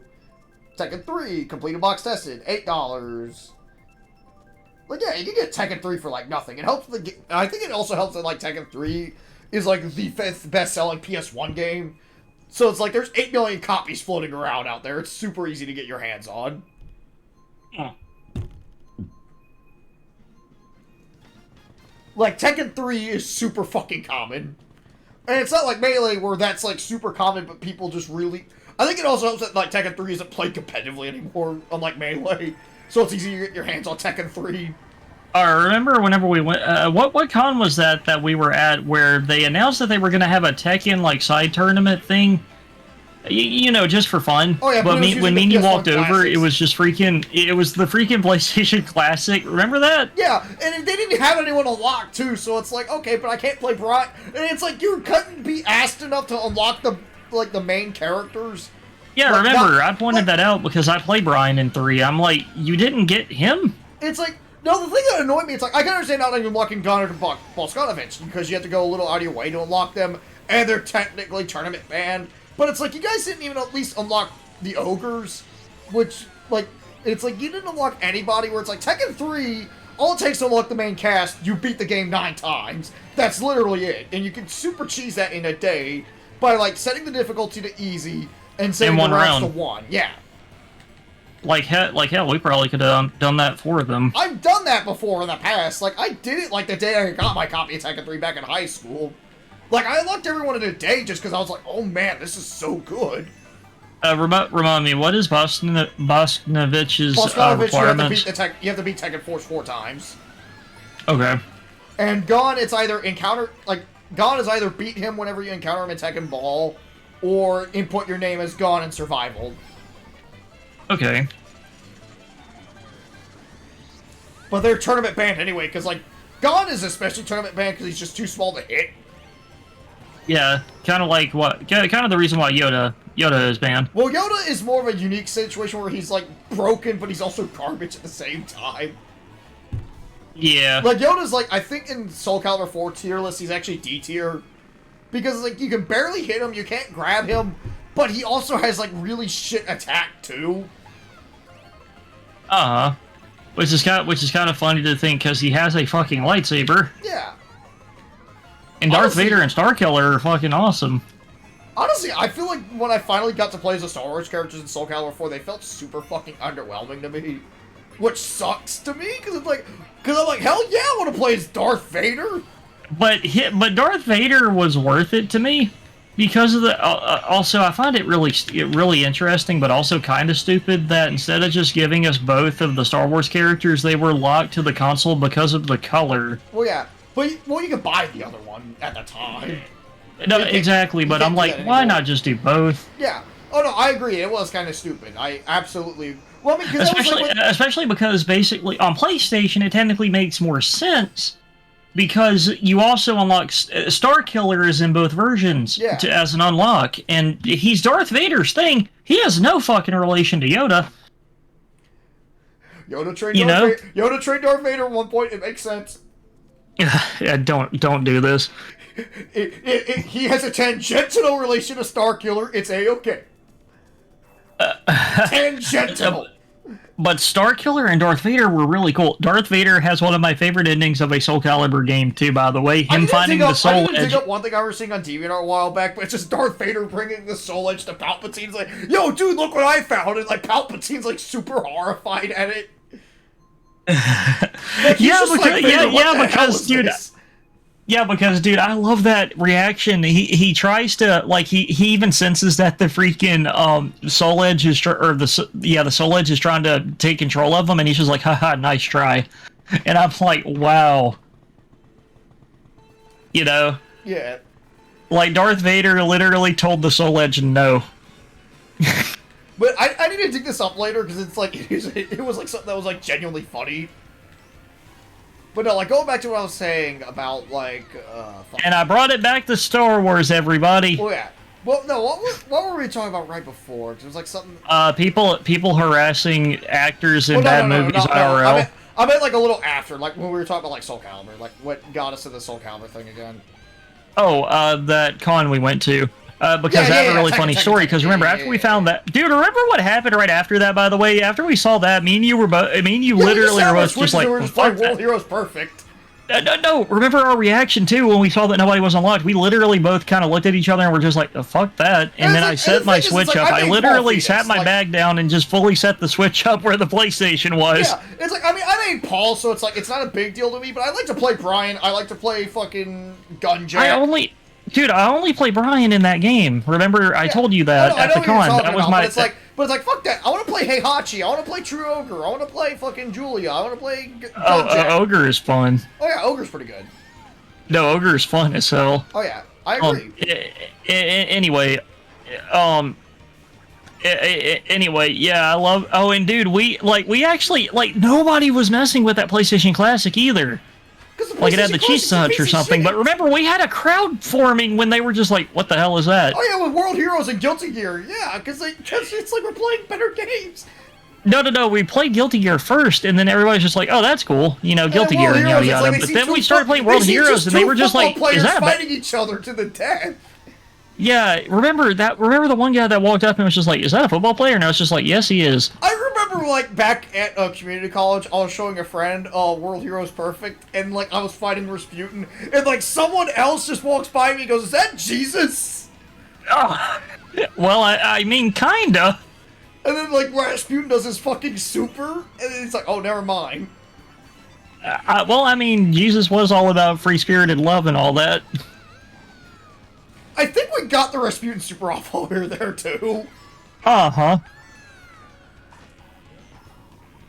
That is like the one reason I'm convinced SNK will never touch World Heroes again. Ready? Like, Rasputin is just so much red tape that it's like... No, Mudman is. No, Mudman also, but like Rasputin also... Like, I would say Rasputin alone makes it really hard to touch, but Mudman does them no favors either. Like I think that it's, in my opinion, there's 3 characters that would not fly in World Heroes. J-Max, unless they change his entire backstory, because he's literally based off a real football player. No, J-Max is fine. J-Max is fine. Yeah, but he's literally Well, everyone's all based on like actual people though, World Heroes. So it's like, and the thing is, J-Max is removed enough from the person he's based on that it wouldn't cause any issues. Okay, well, let me change my thing then. What is the name of the cyborg? Oh, Brocken, I think they could kind of get away with. It's like, because it's worth. You would have to tweak some stuff about his freaking backstory. I was about to get to that actually. In Europe, for the SNES version of World Heroes, Brocken actually got a redesign where he just looks like a generic soldier. Oh, I need to see that. I didn't know about that. Yeah, I was actually about to get to that. Like Brocken, they can get around with. Like they can, all they have to do is just give Brocken a redesign, but Brocken could, in theory, work. But like Rasputin and Mudman, oh hell no, you cannot portray them at all. Look, actually, Rasputin, I think Rasputin, all they have to do is really tone down his most offensive traits. Mudman, there's just no hope. Oh, and maybe they would probably have to tone down some of his quotes as well. Yeah, like Rasputin, they could tone down they could tone him down and make him more tasteful. Whereas, like, Mudman, kind of like Mudman, they would pretty much have to do like they did with Tam Tam and Sam in the Sam Show reboot. They toned him down a lot, because Tam Tam was also pretty bad back in Sam Show 1. It's like, I think the problem with Mudman is, like, Mudman is, like, toning him down just straight up doesn't work, because Mudman's supposed to be, like, a spirit warrior. Like, he's supposed to be a full shot. They could literally, like, I feel like his design and everything would be fine, maybe, but what gets me is that he's always doing, like, his witch doctor dance, and he's always chanting in gibberish. Yeah, like, that's the problem with Mudman. Like, Mudman is just one of those characters that's really hard to work nowadays. Like, maybe give him a more new, well, I mean, they literally have Cham Cham and Tam Tam. Well, yeah. I mean, they're kind of the same deal. Well, the thing with Cham Cham and Tam Tam is that, like, Cham Cham and Tam Tam actually aren't full-on shamans. Yeah, but Mudman I mean, is like a full-on like witch doctor. Yeah, but here, like I said, I think Mudman could kind of work, but they would have to tone down his idol pose and his speech, because he literally just kind of does chanting, but it's all in gibberish, which is kind of also insensitive. Very. I think another character that wouldn't fly, but not so much in offensiveness, but more as a case of this character will get you fucking sued, would be Dio. The boss of World Heroes 2 and Perfect, because Dio is just straight up Bao from, like, he's just dead-ass Bao. Yeah, from Araki's first manga, yeah. Yeah, like he is just dead-ass Bao. I'm like, how the fuck did they not get sued over this? Because, like, I can understand Gigas not getting them sued despite the fact that he's the T-1000. But that's because Gigas is just basically liquid metal, but he doesn't, like, turn into Robert Patrick, for example. He's just liquid metal, but could you imagine they pull some shit out of, like, Shinobi? Or he's... Just turns into Robert Patrick before he, like, turns into anything else. But, yeah. But, like, the thing with Gigas is that he's always, like, in his metallic, like, always liquid metal. So it's like, oh, he's based on the T-1000. That's pretty cool. Whereas fucking, like, Dio is like, oh, that is just dead-ass Bow. Like, 100%. Oh, yeah. And he's always shouting Muda Muda and Ri like Dio from JoJo.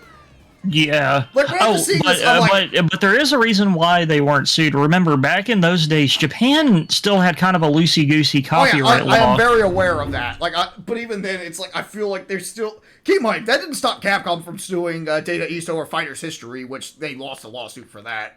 But that's because, like, it was like, okay, you can't copyright gameplay. Yeah. And Fighter's History actually, like, didn't outright fully rip off Street Fighter. It was just more of a carbon copy of the gameplay. But it wasn't like Super Fighter where that's like 100%, oh yeah, this is a ripoff. I will say, I just want to put this on record for the chat. Low viewership or not, this is probably one of my favorite streams of all time I've had in a while because I just like the general discussion with my bros. I mean, this is cool. And it's like, World Heroes is like one of the series I like. I think it doesn't really help. Dude, here's the problem though. Like my two mains in World Heroes are Mudman and J-Max, and I use them both pretty well. But I hope people aren't taking me, like, I really hope nobody takes me out of context for saying that Mudman could work. I'm not defending him as a character. I'm just saying that with some tweaking. I think it's like, because I think we know what you're saying, but it's like, I think my thing is like, I think what doesn't really help with World Heroes, like, even in Japan, like, most of the historical depictions aren't exactly the most flattering of any of them.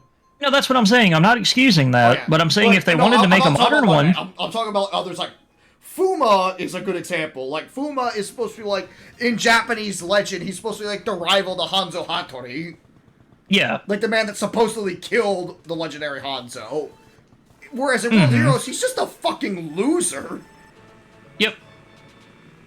Which I think was kind of the thing they were going for, which is parody. Yeah, it's parody, but it's like, it's kind of a little unflattering for them. Or it's like, let's not forget, like, their depiction of Jeanne d'Arc, where, like, in real life, I'm pretty sure Jeanne was a very chaste woman. Whereas in World Heroes, like, her main character trait is she wants dick. Thank God it changed in Sam Show, huh? Oh, yeah.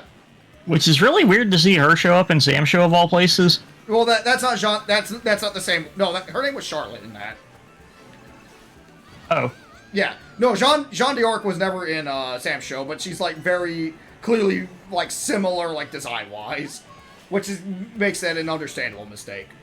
If I'm not mistaken, in World Heroes 2 as well, Jeanne d'Arc's like it really seems like her sprite was repurposed for Charlotte, or maybe vice versa. They're not the same sprite at all. Like they fight with a different weapon entirely. Ah.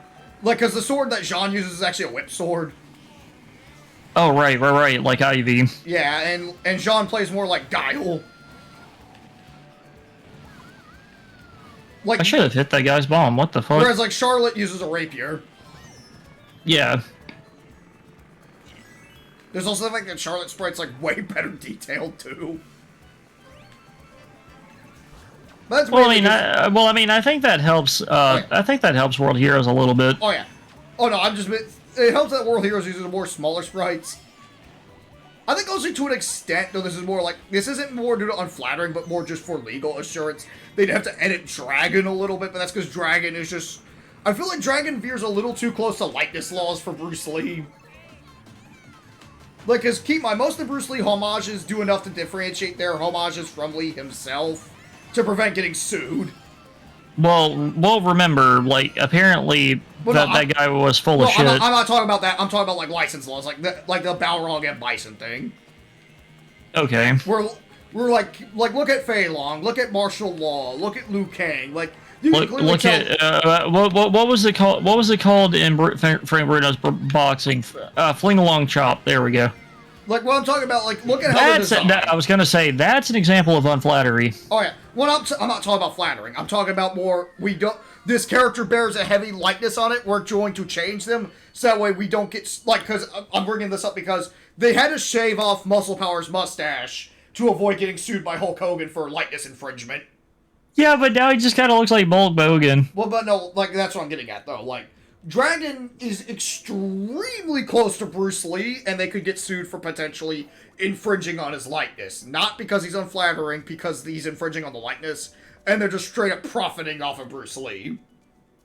Whereas, like, Martial Law, or Liu Kang, or Fei Long, you can tell, oh, he's based on Bruce Lee, but they have enough differences in the design to prevent it from being, like, a full-on carbon copy, is what I'm trying to say.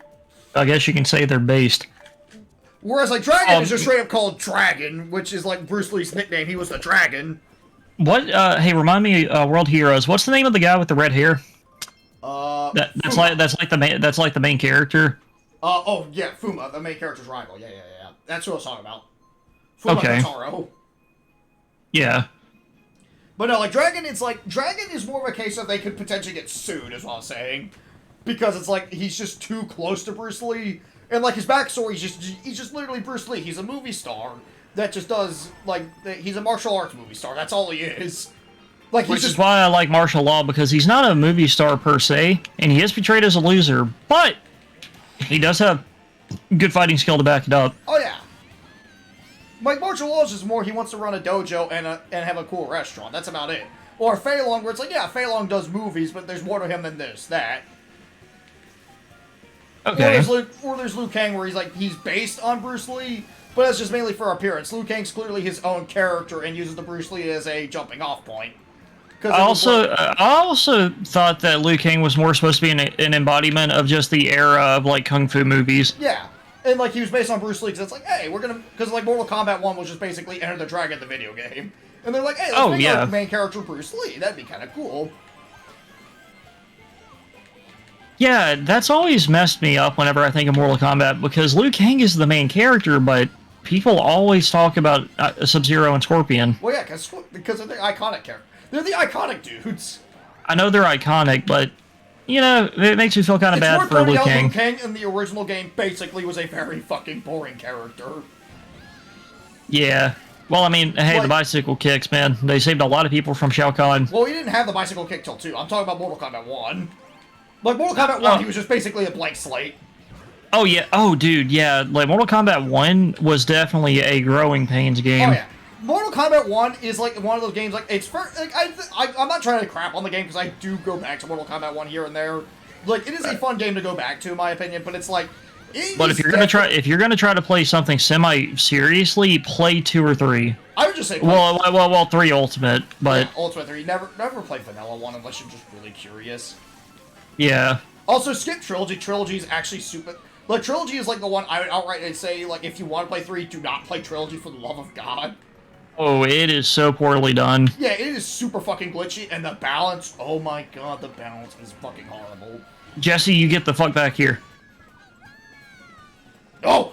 No, Jesse, win! Jesse, win! God, no! did you see that? Did you see that?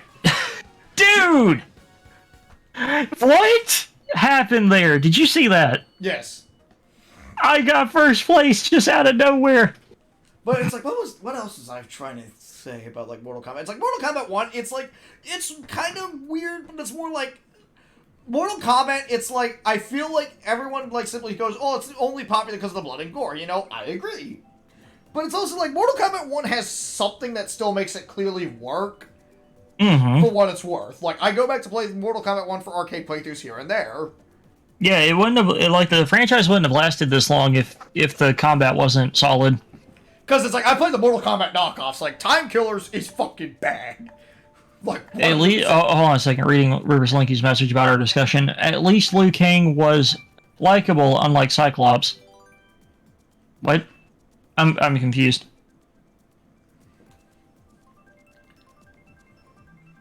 It's like, Liu Kang's whole thing was, like, in Mortal Kombat 1, like, a lot of people also hated him because he had, like, the annoying... Because he didn't really have Bruce Lee noises in the original game. He had more turkey gobbles than anything. Yeah, because of how bit crushed they were. Yeah. And kind of hard to hear. Whereas like two people left like mid-load. by comparison, Scorpion had "Get over here," and Sub-Zero had the spine rip. You could clearly tell that they were going to be the more popular characters at that point. It also helped that they were ninjas, so they were automatically cooler to everybody. Oh my god! Can I say a hot take? I actually don't know if it's a hot take or not. Me playing Mortal Kombat with my brother. Okay. Yeah. Me and him were big fans of the classic games. Oh, also, I've never played the PS2 era Mortal Kombat games except for Shaolin Monks. Okay, as someone that's played those, I've played a few of them. I played Deception, I played Armageddon. Deception, I feel like I've had way more fun with it than I should have, like, back in high school. Armageddon, all jokes aside from your demigod Suhel, that game is, like, super, like, even back when I was in high school and I bought it when I was a blind fanboy, because I bought, like, the PS2 collection pack back in high school, because, like, I got, like, because remember, like, the PS2 era of gaming had, like, the collector's packs released in, like, the later years of its life, where it's, like, they bundled 3 games with it. Oh, yeah. Where I got Deception, I got Armageddon, I got Shaolin Monks with it, which Shaolin Monks is fucking awesome. Deception is a pretty decent game. I hate that, like, almost every year now, Ed Boon teases, like, hey, you guys want a sequel to this? Yes, we do. Shut up. Sequel to Shaolin Monks? Yeah, but it's like every year he likes to make these little tongue-in-cheek tweets that are like, hey, you guys want this, right? I do like that about Ed Boon. Ed Boon, shut the fuck up unless you're gonna make this. I do kind of like Ed Boon. I do love how Ed Boon does like to troll his fans because he's been doing that since the 90s. Like that's but I mean, like, here's the problem. It's the one that he keeps recycling, and I'm like, yes, obviously people want this. You would literally make $1 million. For a while, like, cut Ed Boon some slack. He has writer's block, okay? He helmed those 2 massive stories for 11. He has writer's block, okay? Give him a break. Also, I would love a zombie Liu Kang Shaolin Monks. Zombie Liu Kang Shaolin Monks. But he's just trying to cut. It's why it took us so long to have K49 back. He's just trying to give Suhao his big glow up. No. Hear me out, okay?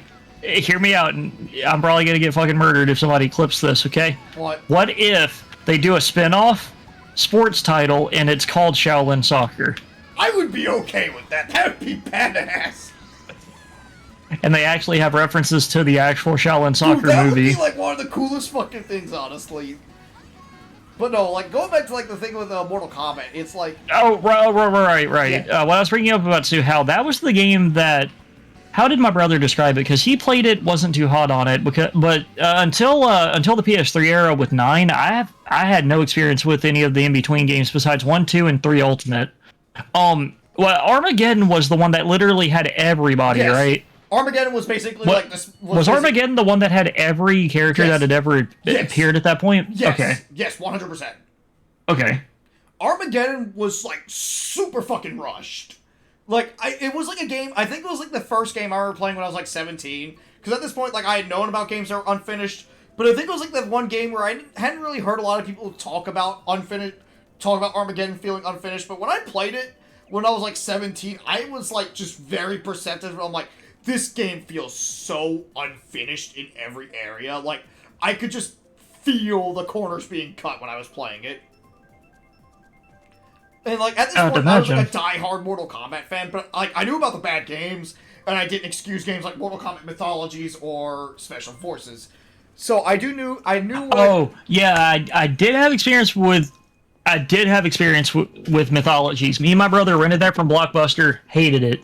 It is such but a we made it, but we beat it during that rental period. We beat that game, but we fucking hated it. That game is so... I remember getting in an argument with my boss because he thought the game was good. I'm like, this game is horrible. How can you call this a good game? Oh, but then my brother did end up getting a copy of... Because my parents knew that we liked, like, these kind of more retro-y games. So they were like... they saw it and were like, oh, Mortal Kombat, they'll like that. Well, guess what? Since we knew how to beat the game, we beat it. But he got the PlayStation 1 version, and we finally got to see those amazing cutscenes. Oh, those cutscenes are great. I remember, like, planning... Because I remember before I did Ride to Hell, originally, like, because I wanted to do a bad game playthrough for a little while, which eventually I settled on Ride to Hell, but originally my plan was Mortal Kombat Mythology, so I... That was really funny to fucking watch, too. Yeah, but when I was like doing my test playthrough, because I'm like, okay, I am so mad I missed your reaction to the cutscene of him driving the fucking tanker truck, man. That scene is iconic to me when I played it. Oh yeah, oh dude, like me and Soda were like completely losing our mind over that because it's like I knew about the scene to begin with, but just seeing it in action, we discussed that intellectually for like an hour and 30 minutes because it's just like we still had to process it.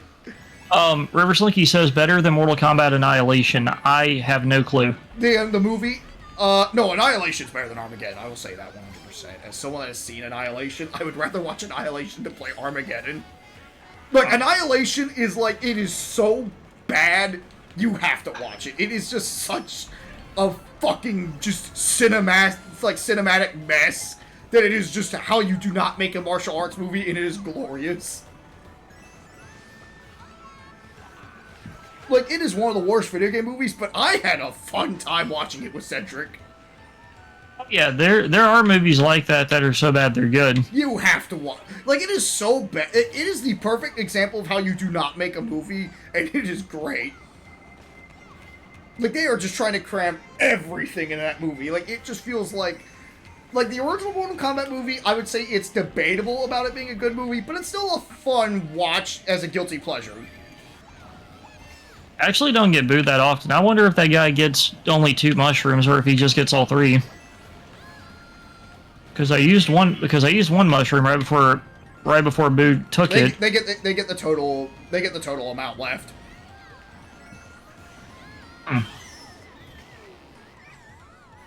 Yeah, because I'm usually a bit too high to get Boo. Oh, the Mythology's cutscenes are better than Annihilation. Okay.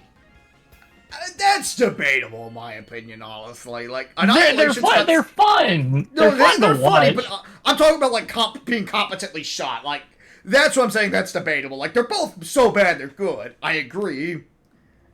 But the Mythologies ones were, like... The Mythologies ones had, like, no budget, whereas, like, Annihilation had a slightly better budget. Yeah. Like, that's what I'm trying to say. Like, as far as being competently shot, like, that's what I'm saying. Like, that's debatable. Anyway, until 9 happened, I had no experience of the middle games except for Shaolin Monks. Like, I can definitely say this, you did not miss anything. Like, if someone... Well, I mean, of course I didn't. I bought Annihilation on the Wii several years after when it was like $5. Honestly, even with Deception, you didn't miss anything. Like, I enjoyed Deception for what it's worth, but even at the time, like, when I picked up Soul Calibur 2 later, I'm like, this is a way fucking better game. Because I wanted to try Bo Rai Cho. Like, I also got DC Universe, like, I didn't get it, but I, like, rented it at the time, like, right when it came out, and I just remember being, like, I played it, I beat it within, like, a day, like, with a story mode, and I'm like, yeah, I had enough, so I went and took it back to the rental store. Oh, you mean versus DC? Yeah, Mortal Kombat versus DC. DC Universe is the MMO from that era, dude. But, yeah, but it's, like, Mortal Kombat versus the DC Universe, and it's, like, that's what I'm trying to say. Dude, I do appreciate in 11 the freaking callback with the Joker's fatality. Oh, yeah. Well, they did that with 9 also. Huh? Where, like, Shang Tsung turns into the clown. Oh, right, yeah. But I love that technically in the the game had mature rated content, but they thought that the best way to hit that teen rating was literally to just pan the camera. I mean, hey, it worked. Have you seen Kano's fatality in that game, by the way? Depends. I play Kano. You'll have to explain. Kano has, like, one where he, like, throws the guy on the ground and then, like, just jumps on them and then, like, just rolls to the side. Like, he just jumps on the guy's chest, and it's like, that kills them, apparently. It's like, really? I think, without a doubt, that's, like, the worst fatality in the series. I don't count Armageddon's fatalities because those are, like, not very good to begin with. But they're, like, all, like, creative fatality. I feel like creative fatality doesn't fucking count. Just because also, the DC characters definitely had the better fatalities. Well, yeah, because the heroic brutalities. Which I know, like, a lot of people say, well, that doesn't fit Mortal Kombat. It's like, yeah, but I mean, I like the idea that they decided for the heroes. It's like, hey, let's... Yeah, but how the fuck else were they gonna implement that for them? Yeah, it's like, I do like how it's, like, a little bit... I do like how it's cleverly implemented with heroic brutalities. like, it's kind of like, say what you will, I found that idea at least kind of cool in concept for what it's worth. Yeah, so did I. Like, so, like Superman's is actually kind of funny to me. Like, because I feel like the idea of, like, Batman fucking killing someone, like, people would bitch if Batman fucking murdered someone. Even if Batman definitely killed them with their brutality, and you cannot tell me that he didn't. No, they're still breathing, they're fine. They're fine, they were still breathing. Look, and then freaking Superman just okay. freaking Superman burying your ass in the concrete is really funny. But it's still, like, at the same time, it's like, not only that, it's like, it was just simply not a good game, honestly. Like, because by the time DC, like, oh no, DC dude, the star system for basically the just frames in that game were so poorly done. It's like, the biggest thing I have is a problem with MK vs. DC. It's like, at the time that game came out, you had way better fighting games started coming out. You had Street Fighter 4, you had Tekken Was 6. was that when Accent Core came out? I think Accent Core Plus came out a year later. But yeah, BlazBlue Calamity Trigger at that point. You had you had BlazBlue Calamity Trigger, you had Tekken 6 coming out on the horizon. You had Tekken 5 Dark Resurrection available on PS3 to download for like $20, which is a obviously better game. You had Street Fighter 4 coming out. You had Street Fighter 2 HD Remix, which, say what you will about it competitively, for $15, that's still a better game. Let's see, what else was out at the time that you could easily get on the PSN at least? Marvel vs. Capcom 2 had Marvel that vs. massive Capcom push. 2. You could buy Tekken 2 for like $6 on the PSN. And I believe you could buy both Street Fighter Alphas. I think you could buy like one of the Street Fighter Alphas at the time too. Okay.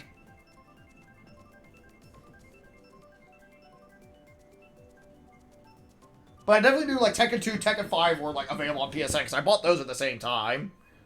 Like that Christmas, and it's like, man, gonna play some Dark Resurrection.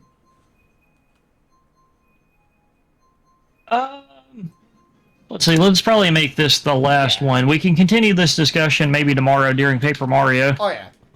Like it was like at that point though, I remember like you could buy literally better fighting games compared to DC Universe.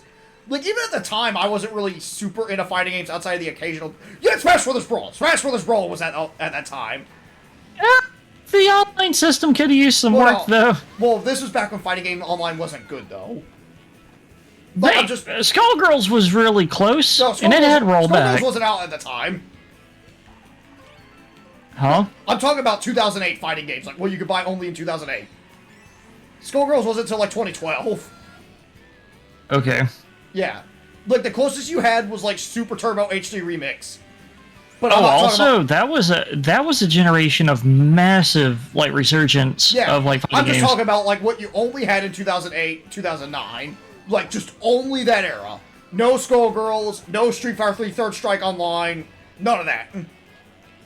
So I am so happy that that Team Blue really took what did not work in Calamity Trigger and just built off of it. Oh, absolutely. Because, God, I remember playing Calamity Trigger a lot, and it was rough with how some of the character mechanics Calamity work. Trigger was, like, still better than fucking DC Universe. Oh, yeah. Wasn't Arcana Heart available in the States then? I'm not sure. I do not remember. Like, I know Arcana Heart was at least out at the time, but I don't know if I would say, like, Arcana Heart was outright better than DC Universe. Like, I know I play it a lot, but... I like the current update of 3, but I'm just trying to wonder if it was, like, as good up to that point. That's what I'm trying to wonder. Because I didn't start playing Arcana Heart until 3 Love Max came out physically. Like, I'm trying to remember what was, like, available at that point. That's just what it is. Whereas it's like, I'm just only going by, like, pre-MK9. Like, we're going in the pre-MK9 era. We're limited to what you had in 2008, 2009. And I'm just trying to remember what was available. Because I know, like, again, what was available on the PSN. You had Tekken 5 Dark Resurrection. Because I think that was, like, a launch cert title for, like, the PSN Online. You saw that green shell hit that guy, right? I don't think I did. I was going to say, I somehow hit him with that. But yeah, you had Super Smash Brothers Brawl. Like, Super Smash Brothers Brawl is the one I'd definitely say, like, yeah, you can argue the online needed work, but you still had plenty of actual single-player content that made it at least not a big issue. And again, it was like 2008. It's like, at that point, it's like fighting game online was still... Like, fighting games just being available online was just... Like, fighting game online in 2008 was fucking garbage most of the time. Like, Street Fighter 4 is the only one I think at the time got it right. But it was the novelty going like, holy crap. Yeah. But it's like, look at... Like, I was watching some Dead or Alive 2 online recently on Xbox Live. Like, back in the day, and I'm just looking at this. I'm like, oh my god, this looks like dog shit. Like, I mean, I know it's like back then, it's like, oh, that's the best you got, and I'm not crapping it for that. But I just felt like just the whole thing was like the technology was way too fucking new at the time. Oh, yeah. Apparently fighting games back then, like Neo Wave, it was like playing in honey. Yeah, it's like, I mean, it's like, online wasn't entirely the worst at the time, like, because I remember checking... I love that update, by the way, with the patch for Team Southtown. They added the Neo Wave OST to the jukebox. Because I want to bring up, like, because I did play a lot of Jack X Combat Racing online at the time, and that game's online was actually pretty fucking good. Mm-hmm. It helped that you had to have it wired. Man, but I'm kind of beat my bro. Yeah, same here. I'll cut the stream later. Yeah, love you guys. Thanks for popping in. We'll see you tomorrow with more Paper Mario. Have a good one. See ya.